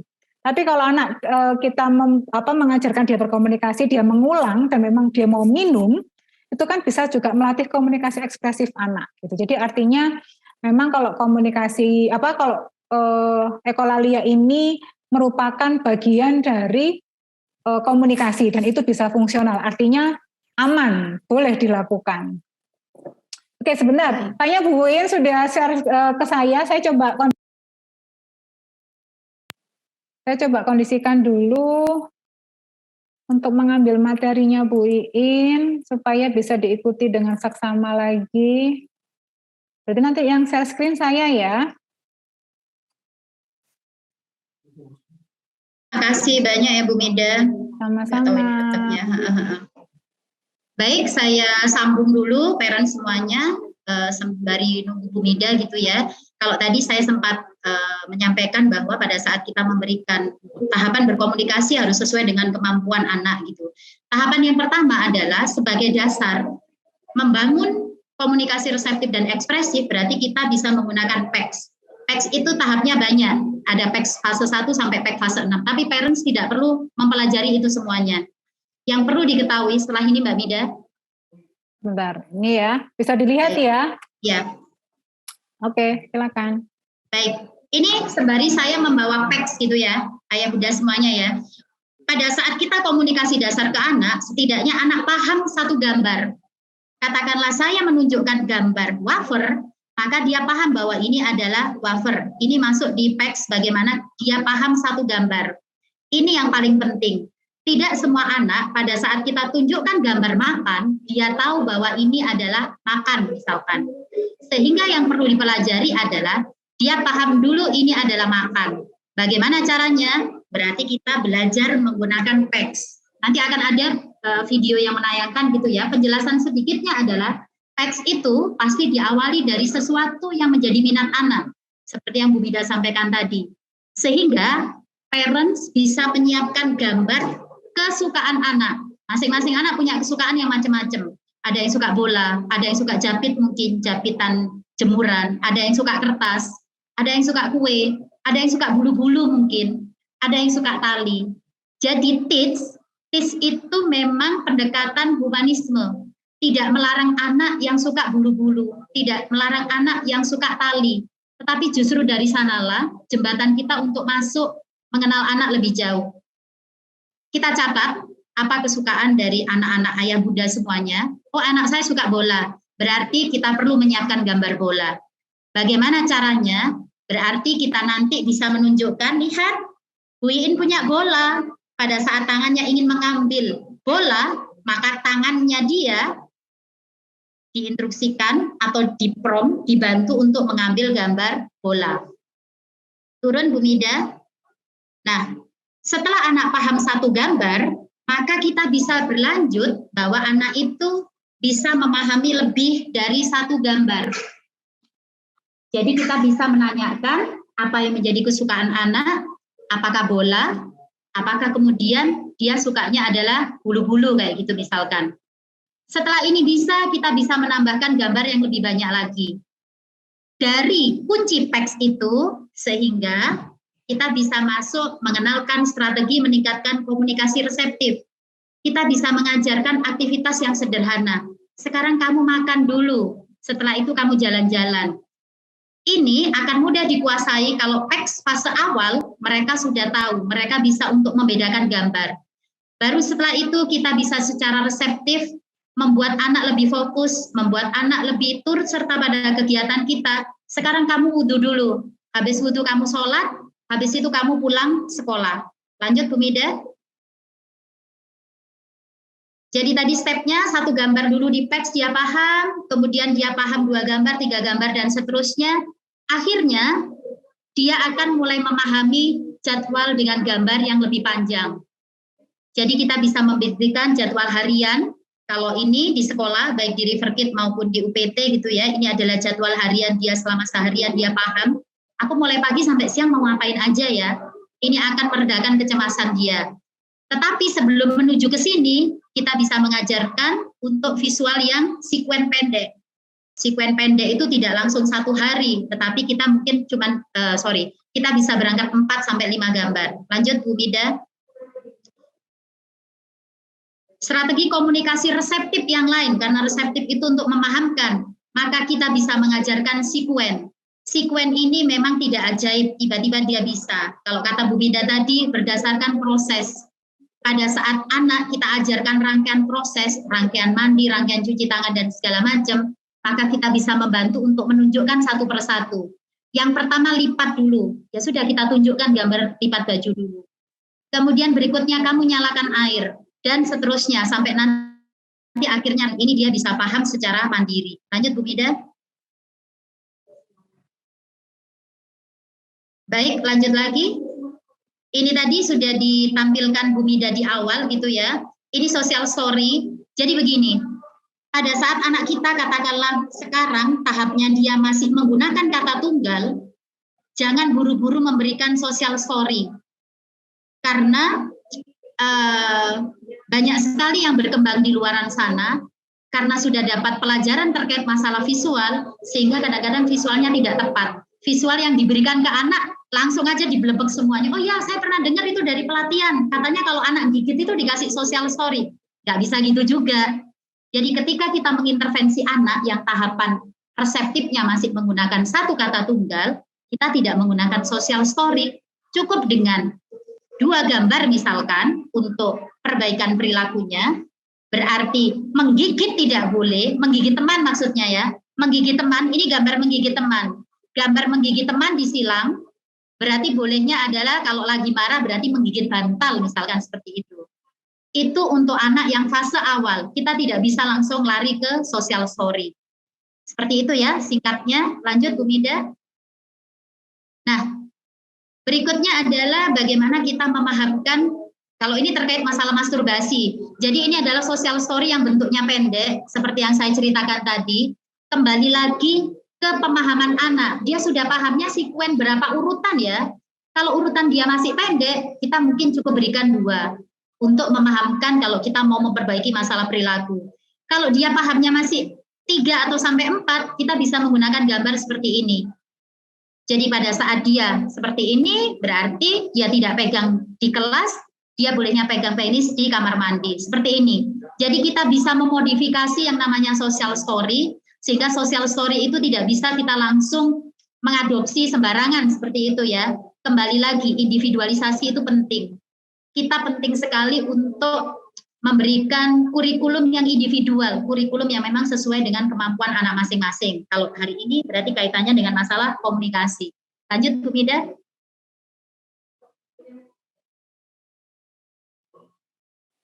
Bentar, kok kayaknya nggak ngadat ya? Tunggu sebentar. Baik.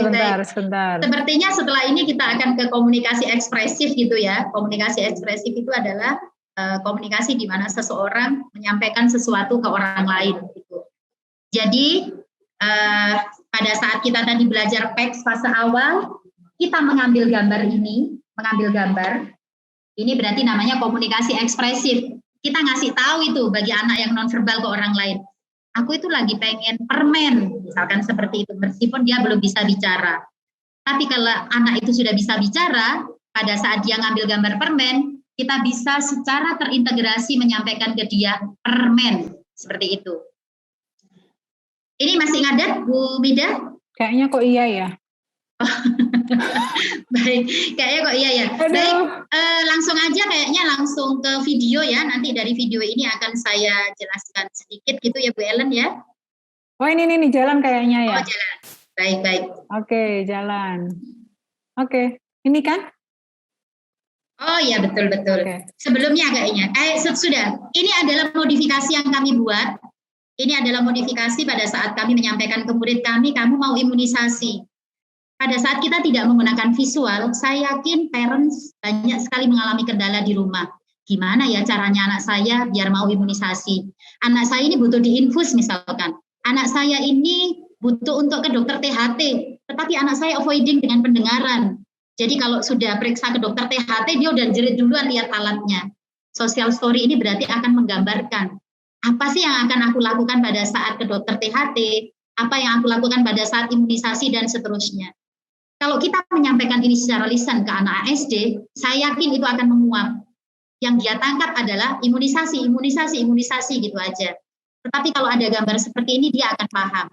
Tapi sekali lagi, memberikannya tidak bisa semua anak seperti contoh gambar yang saya sampaikan. Berarti anak saya berangkat dari mana? Ya berarti kita harus pelatihan yang lebih mendalam lagi. Lanjut.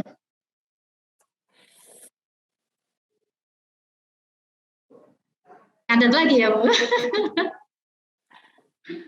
Kayaknya keberatan kena gambar kayaknya ini ya. Wah, sudah. Baik, ini untuk komunikasi ekspresif, Ayah Bunda. Jadi, tadi saya sudah menjelaskan pada saat anak kita kemudian sudah bisa PEX dengan satu gambar gitu ya. Saya tidak akan bicara teknik yang jelas, tidak akan bicara PEX fase 1 sampai 6 nanti bikin pusing parents gitu ya. Katakanlah dia sudah paham satu gambar, maka bisa ditunjuk gambar PEX-nya, Bu Mida. Maka di PEX ini kita bisa menggunakan berbagai macam gambar kesukaan dia. Supaya apa? Supaya dia nanti bisa memilih sebenarnya aku ini pengen apa gitu ya. Nah, di tempat kami, saya juga sama di Sidoarjo, bisa jadi juga sama di UPT ya. Pada saat kemudian kepingin yang lebih ringkes lagi itu ya, kok kayaknya saya tidak mau menggunakan PEX yang keretekan misalkan seperti itu. Kita bisa menggunakan pilihan bermain sensori. Karena apa? Dia sudah paham lebih dari satu gambar. Sehingga pada saat kita kasih pilihan bermain sensori, dia paham bahwa dari berbagai macam kesukaan, dia boleh pilih satu, apa yang dia inginkan. Lanjut, Bu Mida. Ini untuk ekspresifnya, jadi kita dasarnya adalah menggunakan PEX fase 1, utamanya dia paham untuk exchange, dia paham bahwa kalau aku pengen gunting, ambil gunting, aku pengen UP berarti ambil UP dan seterusnya, aku pengen botol berarti ambil gambar botol dan seterusnya. Dari sini kita bisa memodifikasi, kita bisa menggunakan alat bantu pilihan bermain sensori. Lanjut, Bu Mida. Bentar, harus keluar dulu kayaknya. Oh, gitu ya. Kenapa ya? Baru bisa? Baru setelah itu, ketika beberapa gambar yang sedikit ini dia paham, kita bisa bergerak ke gambar yang lebih banyak, atau biasanya kita sebut ALS. ALS, Aided Language Stimulation, atau kalau bahasanya kami di River, kami nggak pakai bahasa Inggris ya, tapi pakai papan komunikasi. Belum keluar ya, Bu Mida ya? Bentar. Saya coba mulai share screen lagi.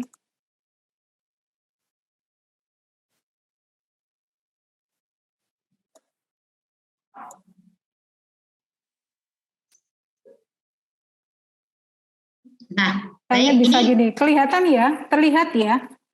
Kayaknya kalau misalnya ya, mau di slideshow kayaknya bermasalah lagi nih. Iya. Baik, kayaknya saya tadi karena slideshow ini juga kayak gitu, sama Bu Ellen, banyak gambar kalau kata Bu Bida. Ini adalah sudah dalam bentuk papan komunikasi.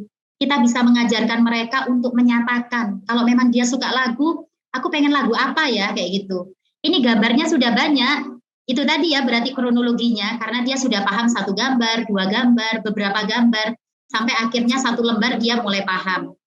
Kalau yang di sebelahnya juga sama, ini adalah Mika, jadi ini memang dikembangkan oleh Bu Margareta, kemudian disusun bersama Bu Mida, Bu Retno, dan juga Bu siapa itu? Bu Mida, lupa saya.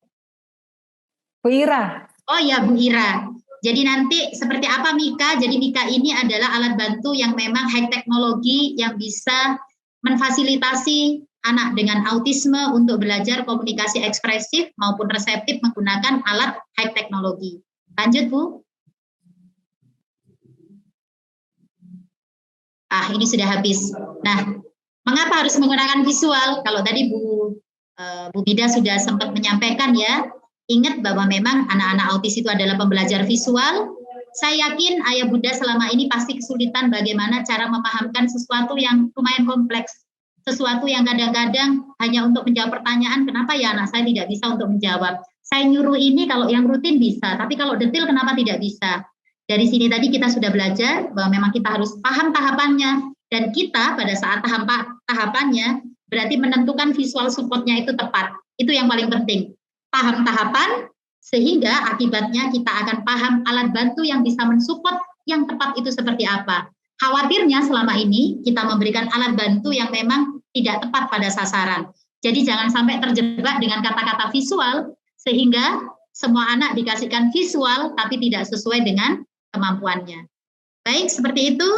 Berikutnya, ini nanti akan saya tampilkan video, Bu Ellen. Terima kasih, Bu Mida.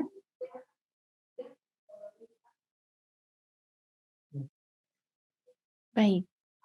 Baik, sembari menunggu mungkin ada info yang mau disampaikan dulu sama.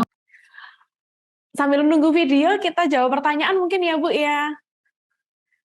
Bu, Kan, ini Ibu, bisa dengar. boleh.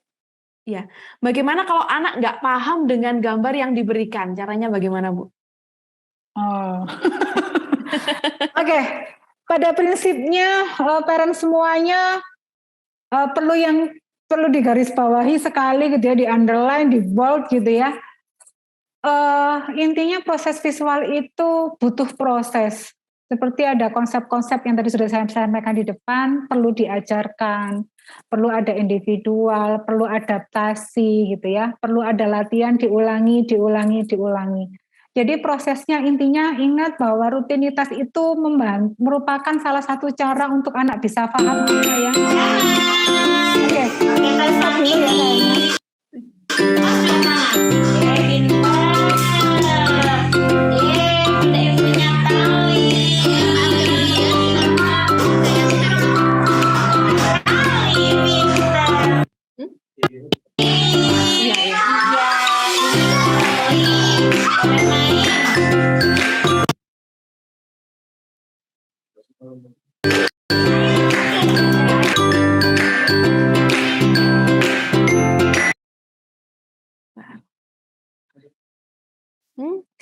Bu, mohon maaf ini untuk videonya kata operator kita tampilin dari Sabiru Indonesia aja. Karena ada kotak-kotak hitamnya ini, jadi kami bantu untuk tampilkan ya.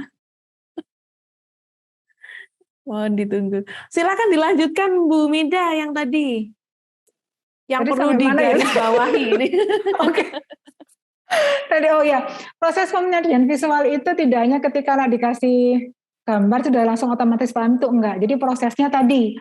Jadi Mama mungkin langkah yang bisa, tips yang bisa kami berikan, prioritaskan dulu deh mau ngajarin yang apa dulu yang fungsional. Pilih salah satu aktivitas aja dulu deh. Misalnya mau mengenalkan mandi atau mengenalkan kamar mandi, toilet atau makan deh. Pakai visual itu gitu ya. Jadi prosesnya mengajarkan itu ketika dia mau makan, ajak dia ambil visual dulu, ajak dia makan. Jadi bukannya dia mengenalkan kayak ada gambar makan, kita makan, ini makan, bukan begitu. Jadi proses yang dikatakan fungsional itu adalah teks ini ketika mau melakukan suatu aktivitas maka media komunikasinya menggunakan gambar ini. Jadi langkahnya satu, pilih aktivitas yang mungkin rutin dilakukan, ajarkan ketika mau melakukan atau meminta sesuatu, rutin diberikan, ulangi, kemudian adaptasikan dan diindividualisasikan. Jadi intinya yang bisa saya garis bawahi, perlu diajarkan, tidak yang namanya tiba-tiba paham gitu, enggak. Jadi prosesnya harus rutin. Jadi misalnya Mama nanti parent bikin visual di rumah, ambil deh 1 atau 2 kegiatan yang rutinitas yang selalu dilakukan setiap hari atau setiap saat itu. Jadi kayak toilet aja deh, mau ke kamar mandi ambil gambar toilet dulu. Mau buang air besar, buang air kecil, mau mandi atau mau apa gunakan. Jadi visual gambar toilet itu nanti yang mulai langkah awal untuk mengajarkan konsistensi dan pemahaman bahwa ketika aku mau melakukan sesuatu maka aku mengambil atau menggunakan gambar. Kuncinya di situ. Begitu Bu Ellen? Bu Ellen suaranya masih di-unmute. Okay. Ya. Baik, ini videonya kita bantu untuk putarkan sekarang, mungkin bisa disimak oleh parents.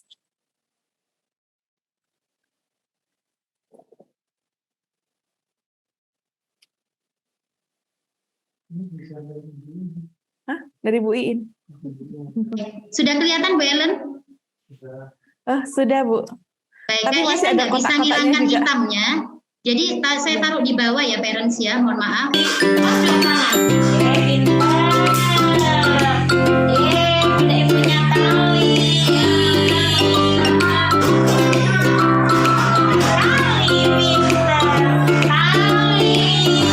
Saya pause sebentar, ini sambil saya jelaskan, ini adalah teks yang saya masuk tahap awal.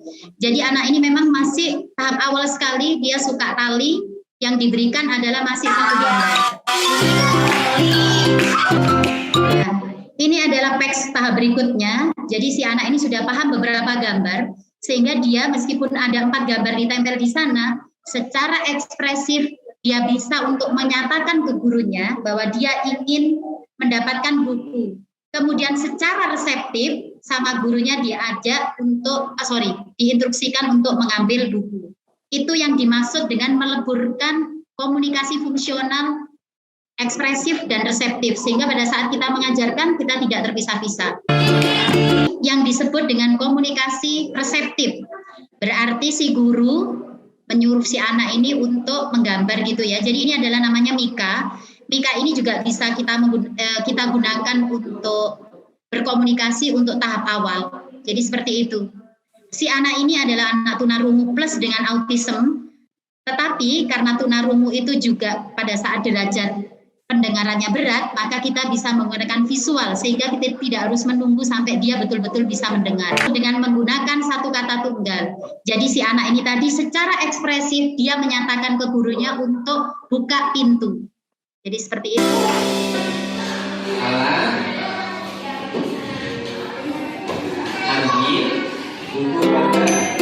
Dengan komunikasi reseptif, berarti kita memahamkan instruksi. Instruksi di sini adalah instruksi satu tahap. Ini adalah modifikasi untuk mengajarkan papan komunikasi. Jadi di sini masih 4 gambar yang ditampilkan, tidak banyak gambar. Harapannya secara ekspresif dia akan mengatakan ke gurunya, buka.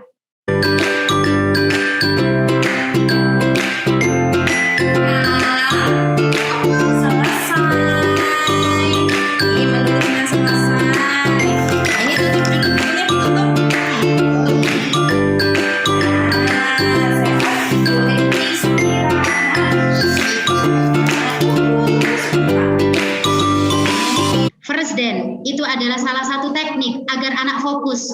Jadi pada saat kita mengajarkan konsentrasi ke anak autis, kita tidak bisa hanya mengatakan konsentrasi, karena mereka tidak akan paham. Bagaimana caranya si anak ini paham? Maka kita bisa menggunakan alat bantu sekarang kemudian atau first dance. Dia melakukan kegiatan belajar dulu, baru kemudian dia akan mendapatkan mainan yang dia sukai. Sekarang mau main apa?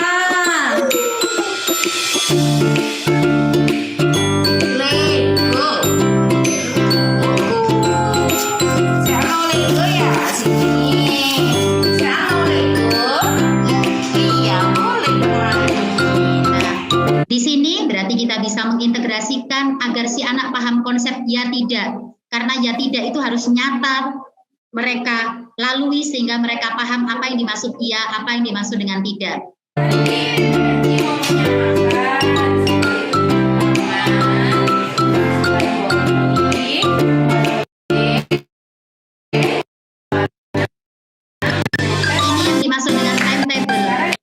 Itu berarti kita mengajarkan anak bagaimana dia bisa berpartisipasi lebih lama.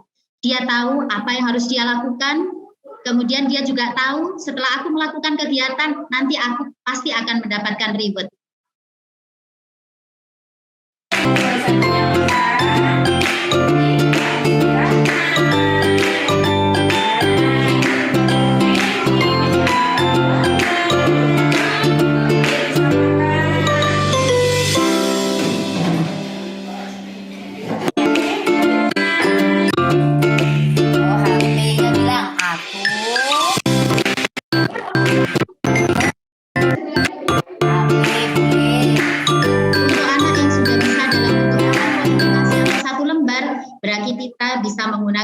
Komunikasi.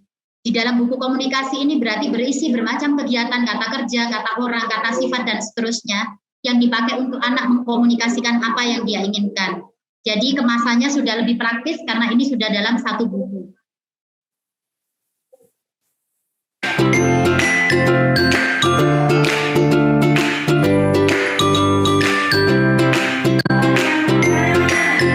Ini adalah sekuen itu adalah kita mengajarkan aktivitas secara spesifik.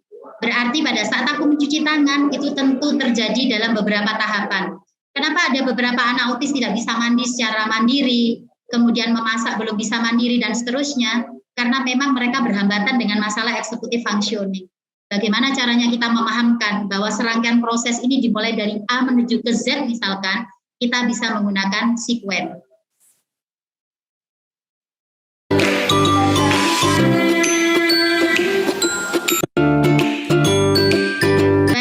Itu saja Bu Ellen, semoga tergambar ya, karena kalau kita mau bicara komunikasi ini sangat luas, tapi semoga untuk dasar-dasar yang sesuai dengan target peserta hari ini, karena untuk persiapan pertemuan keempat, paham apa yang harus dibawa, karena memang targetnya adalah kita nanti akan bersama-sama membuat 5 kata kerja.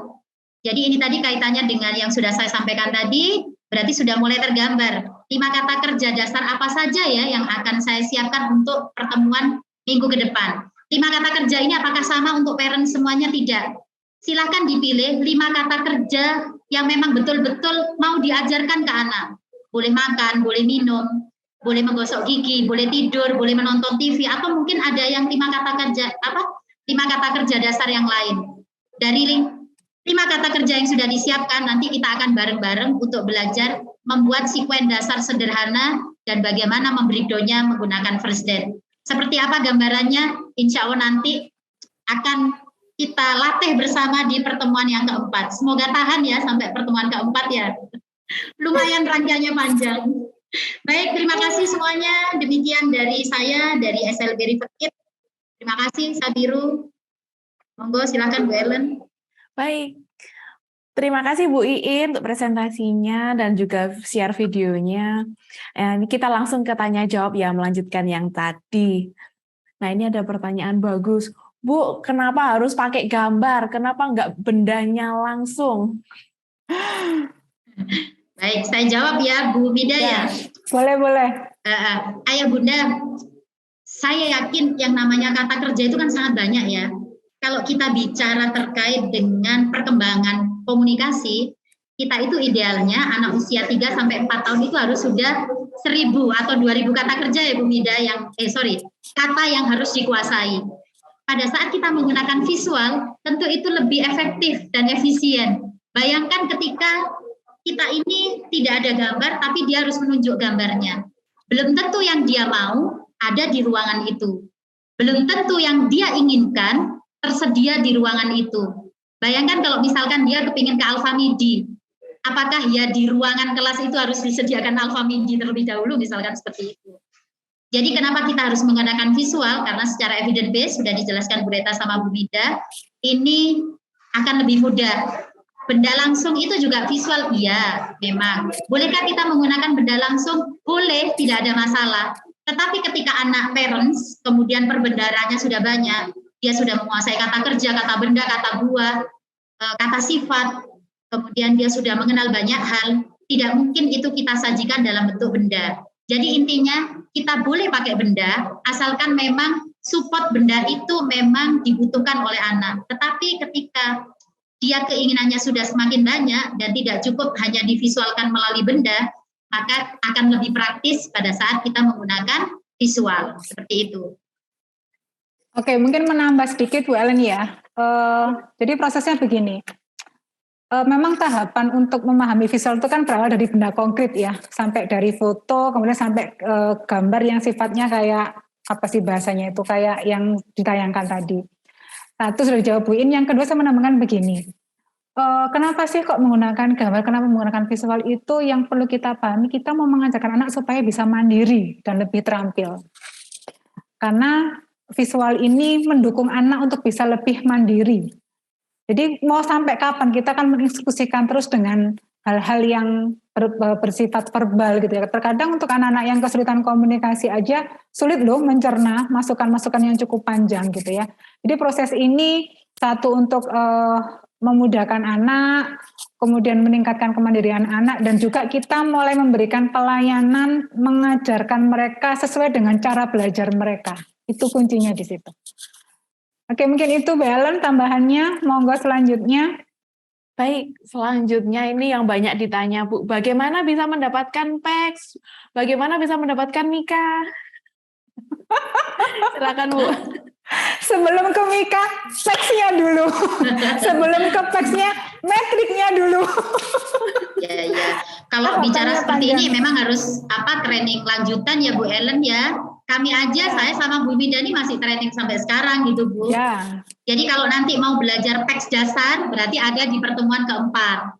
Kayak gitu Bu. Tapi kalau mau belajar visual support yang tadi udah ditayangkan segala macam yang cocok untuk anak saya seperti apa, maka kita harus training gitu ya. Atau bisa juga nanti bisa menghubungi tim yang ada di forum gitu, atau melalui Sabiru atau bagaimana mekanismenya, supaya nanti kita bisa saling berbagi ilmu gitu ya. Termasuk nanti mungkin setelah Sabiru launching ya Bu Ellen ya.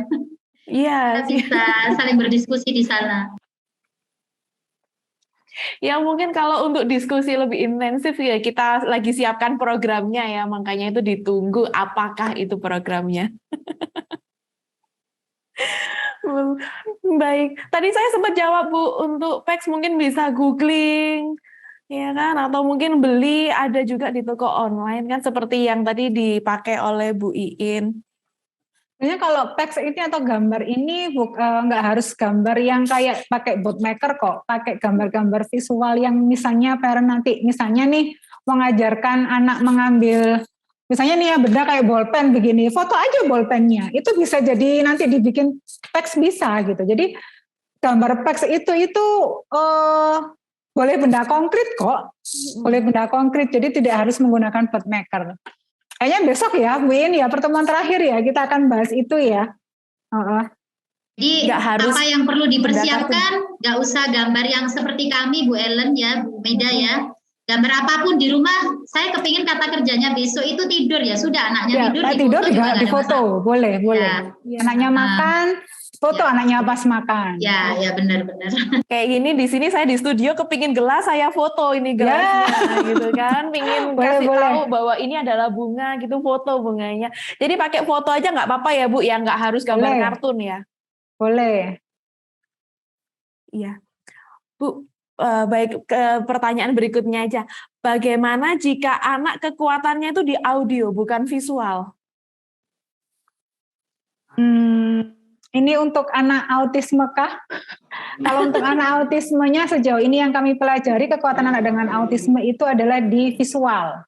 Gaya belajar mereka di visual, karena selain itu dia juga punya hambatan di komunikasi gitu. Jadi kalau semakin banyak menerima lewat auditori, itu semakin membingungkan anak.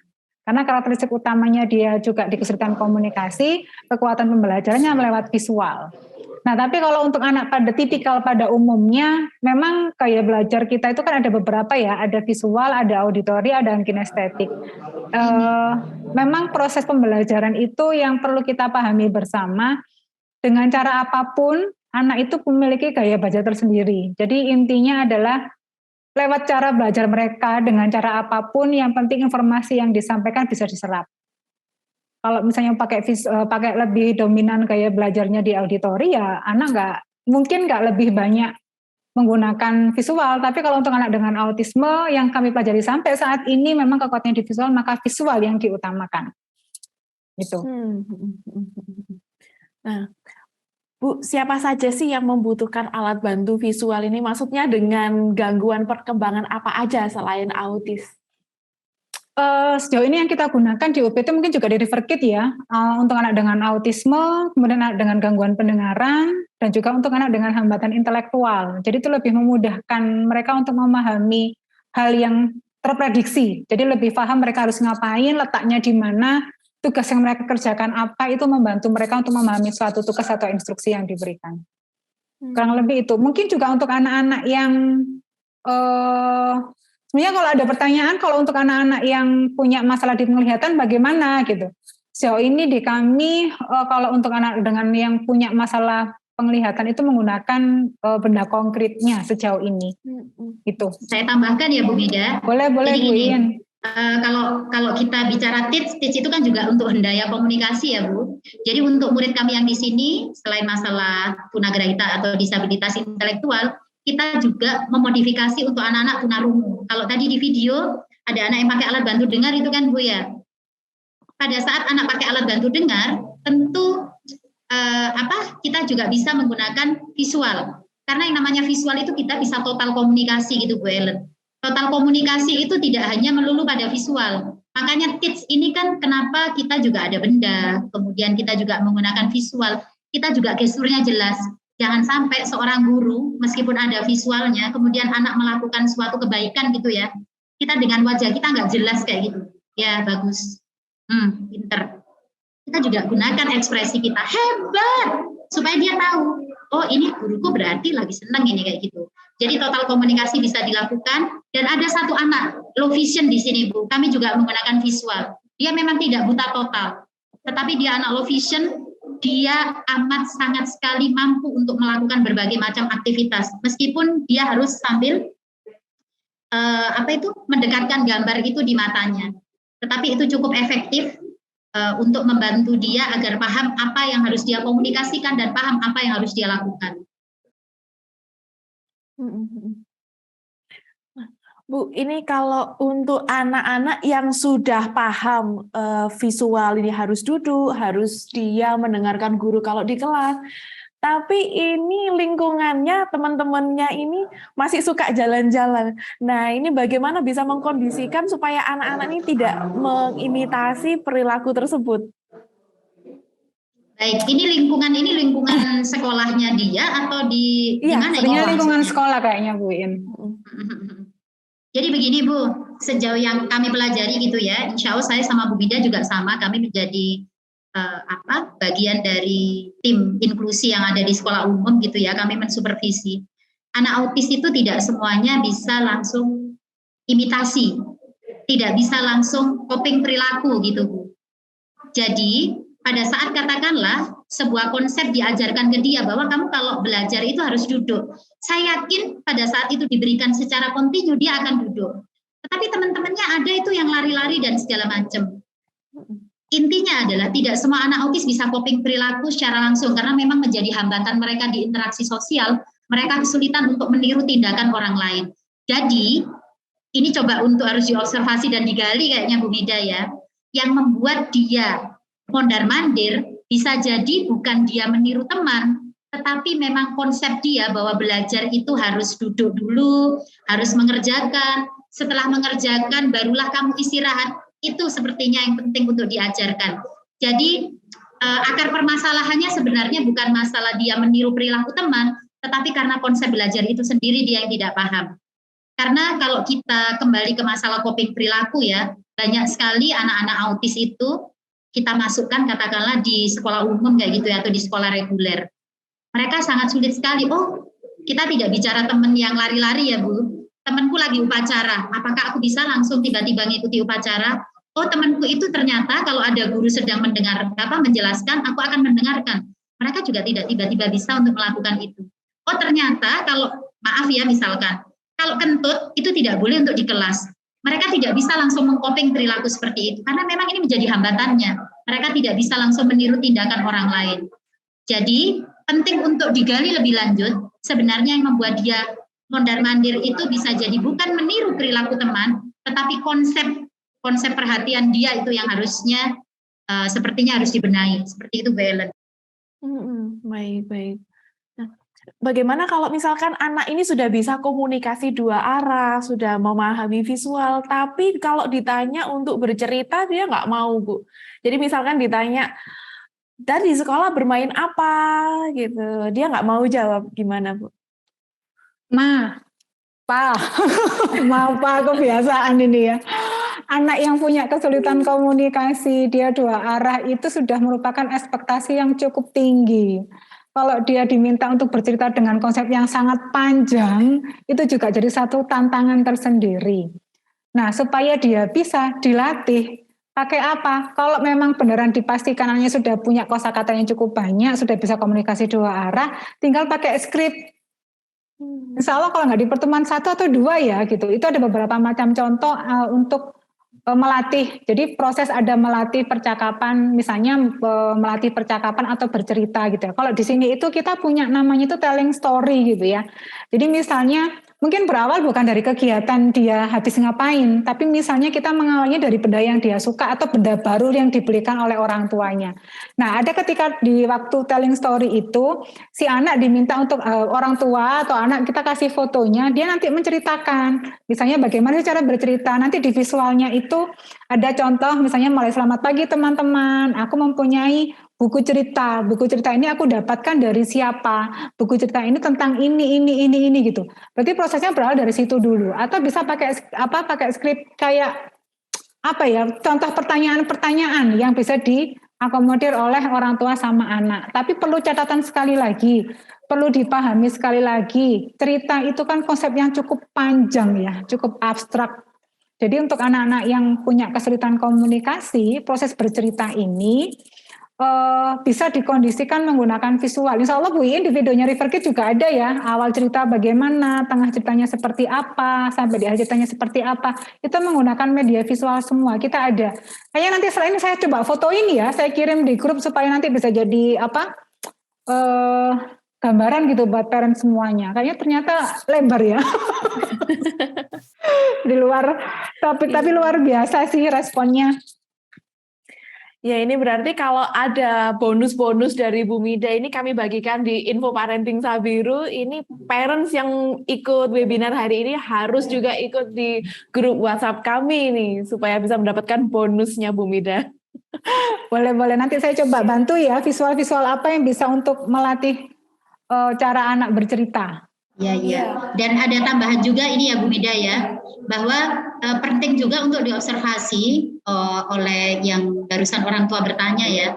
Anak autis itu kadang-kadang juga ada yang mengalami hambatan membedakan kata tanya.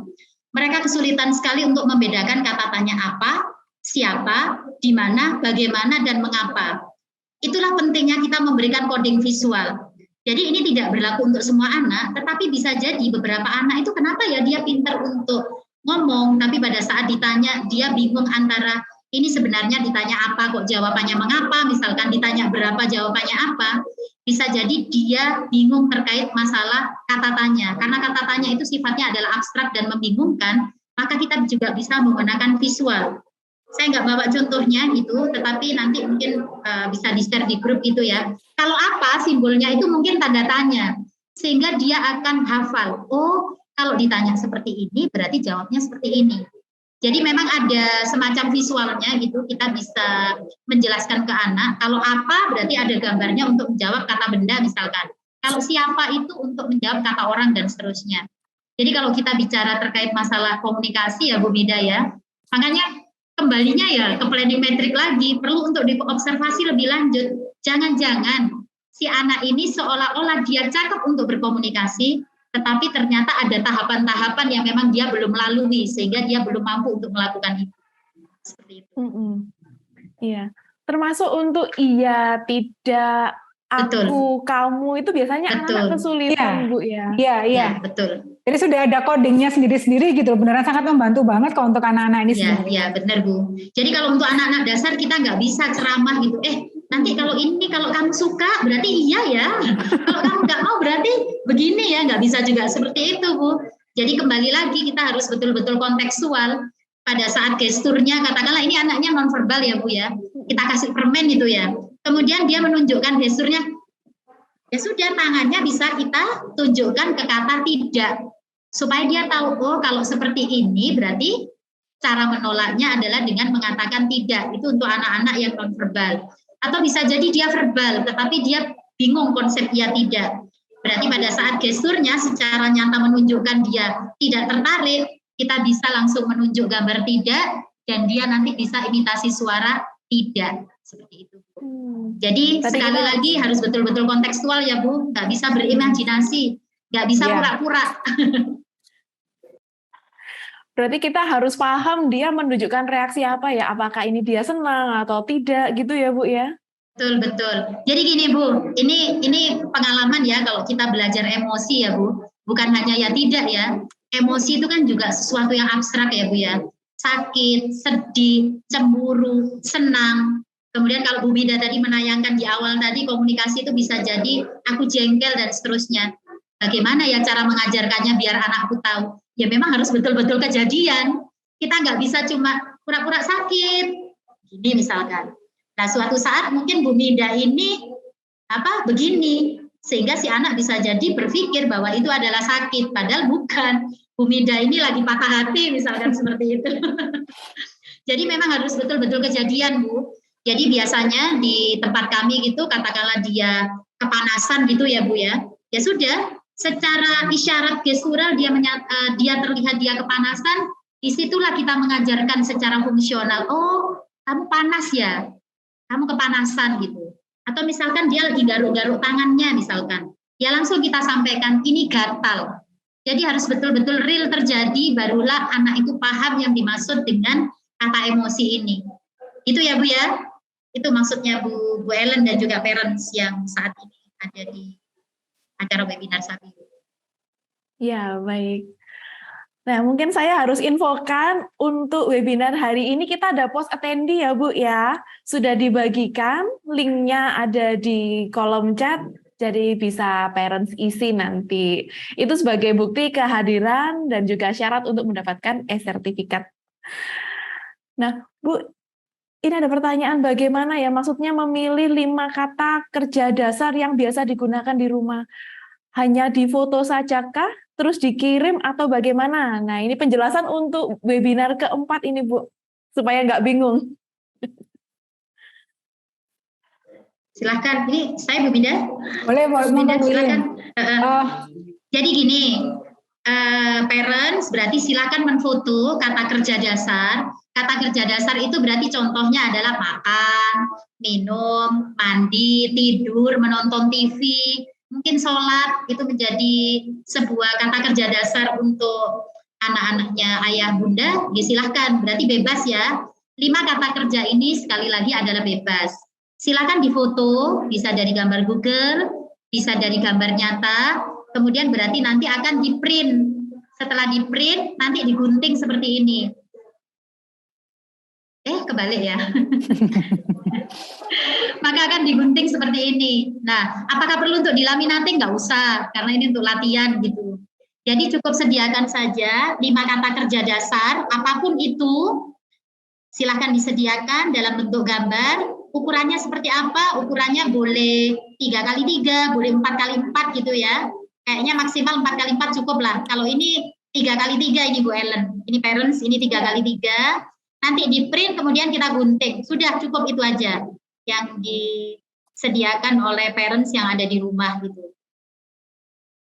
Kemudian yang berikutnya nanti kayaknya dikirim aja ya Bu Mida ya, kalau papan untuk sekuennya itu ya Bu Mida, atau gimana ini enaknya? Dikirim aja Bu Iin, nggak apa-apa. Dikirim aja ya. Kami punya template-nya, jadi nanti ayah bunda tinggal download aja template untuk kita belajar sekuen sama first dance. Jadi template-nya nanti kita kirim, tetapi kalau gambar 5 kata kerja dasarnya ayah bunda yang menyediakan sendiri ya. Menyediakan sendiri. Baik, itu supaya nggak bingung ya Ibu. Ya benar-benar. Ya, ini jamnya sudah menunjukkan jam 4, jadi mungkin webinar kita hari ini itu waktunya sudah habis ya Ibu. Ya, seru sekali, kita akan lanjutkan di pertemuan keempat. Mungkin masih ada parents yang bingung ini, waduh pertemuan keempat ini harus siapkan apa, harus bagaimana gitu. Nanti akan kami infokan di grup WhatsApp Info Parenting Sabiru. Ya, termasuk ini ditagih Bu Mida. Materi yang mau Bu Mida kasih ini mana? Oh ya, habis ini saya fotokan ya. Saya tak ke ruangan-ruangan. Betul, kalau sudah janji itu memang harus ditepati Bu Ellen. Ya. Sama ya, cara kerjanya anak-anak dengan autisme juga sama. Jangan sampai kita cuma janji palsu.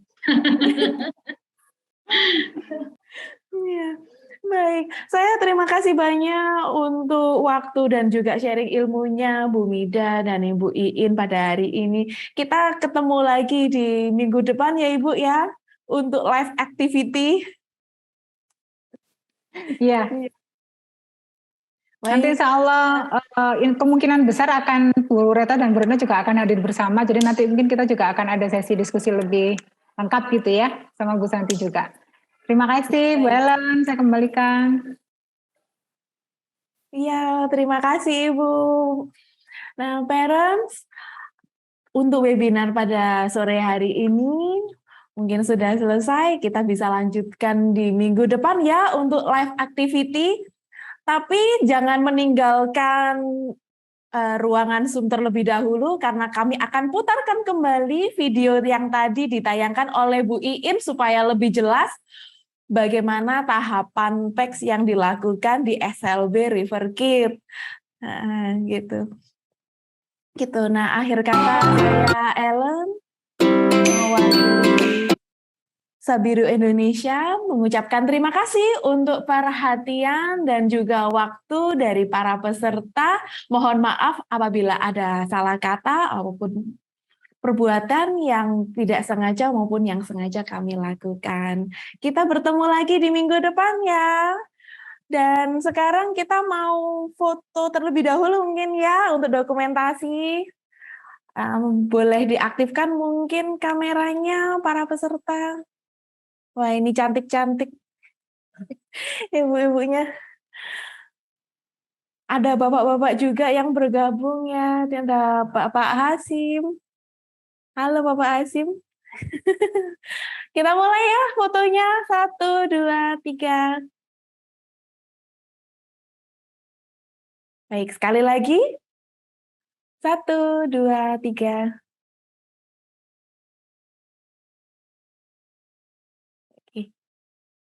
Masih ada lagi rupanya. Oke, 1, 2, 3. Oke, cukup. Terima kasih. Sampai jumpa minggu depan, ya parents. Happy parenting. Hai, aku Sabi. Selamat datang di Sabiru. Sabiru adalah media belajar untuk orang tua hebat dan si kecil yang spesial. Berbagi informasi seputar dunia anak berkebutuhan khusus. Menurut WHO, 7-10% dari total populasi anak di seluruh dunia adalah anak berkebutuhan khusus. Sabiru mengajak seluruh orang tua hebat untuk terus belajar dalam mendampingi si kecil. Lewat Instagram kami @sabiruindonesia dan ikuti hashtag Sabiru Info, Sabiru Talk, Sabiru Event.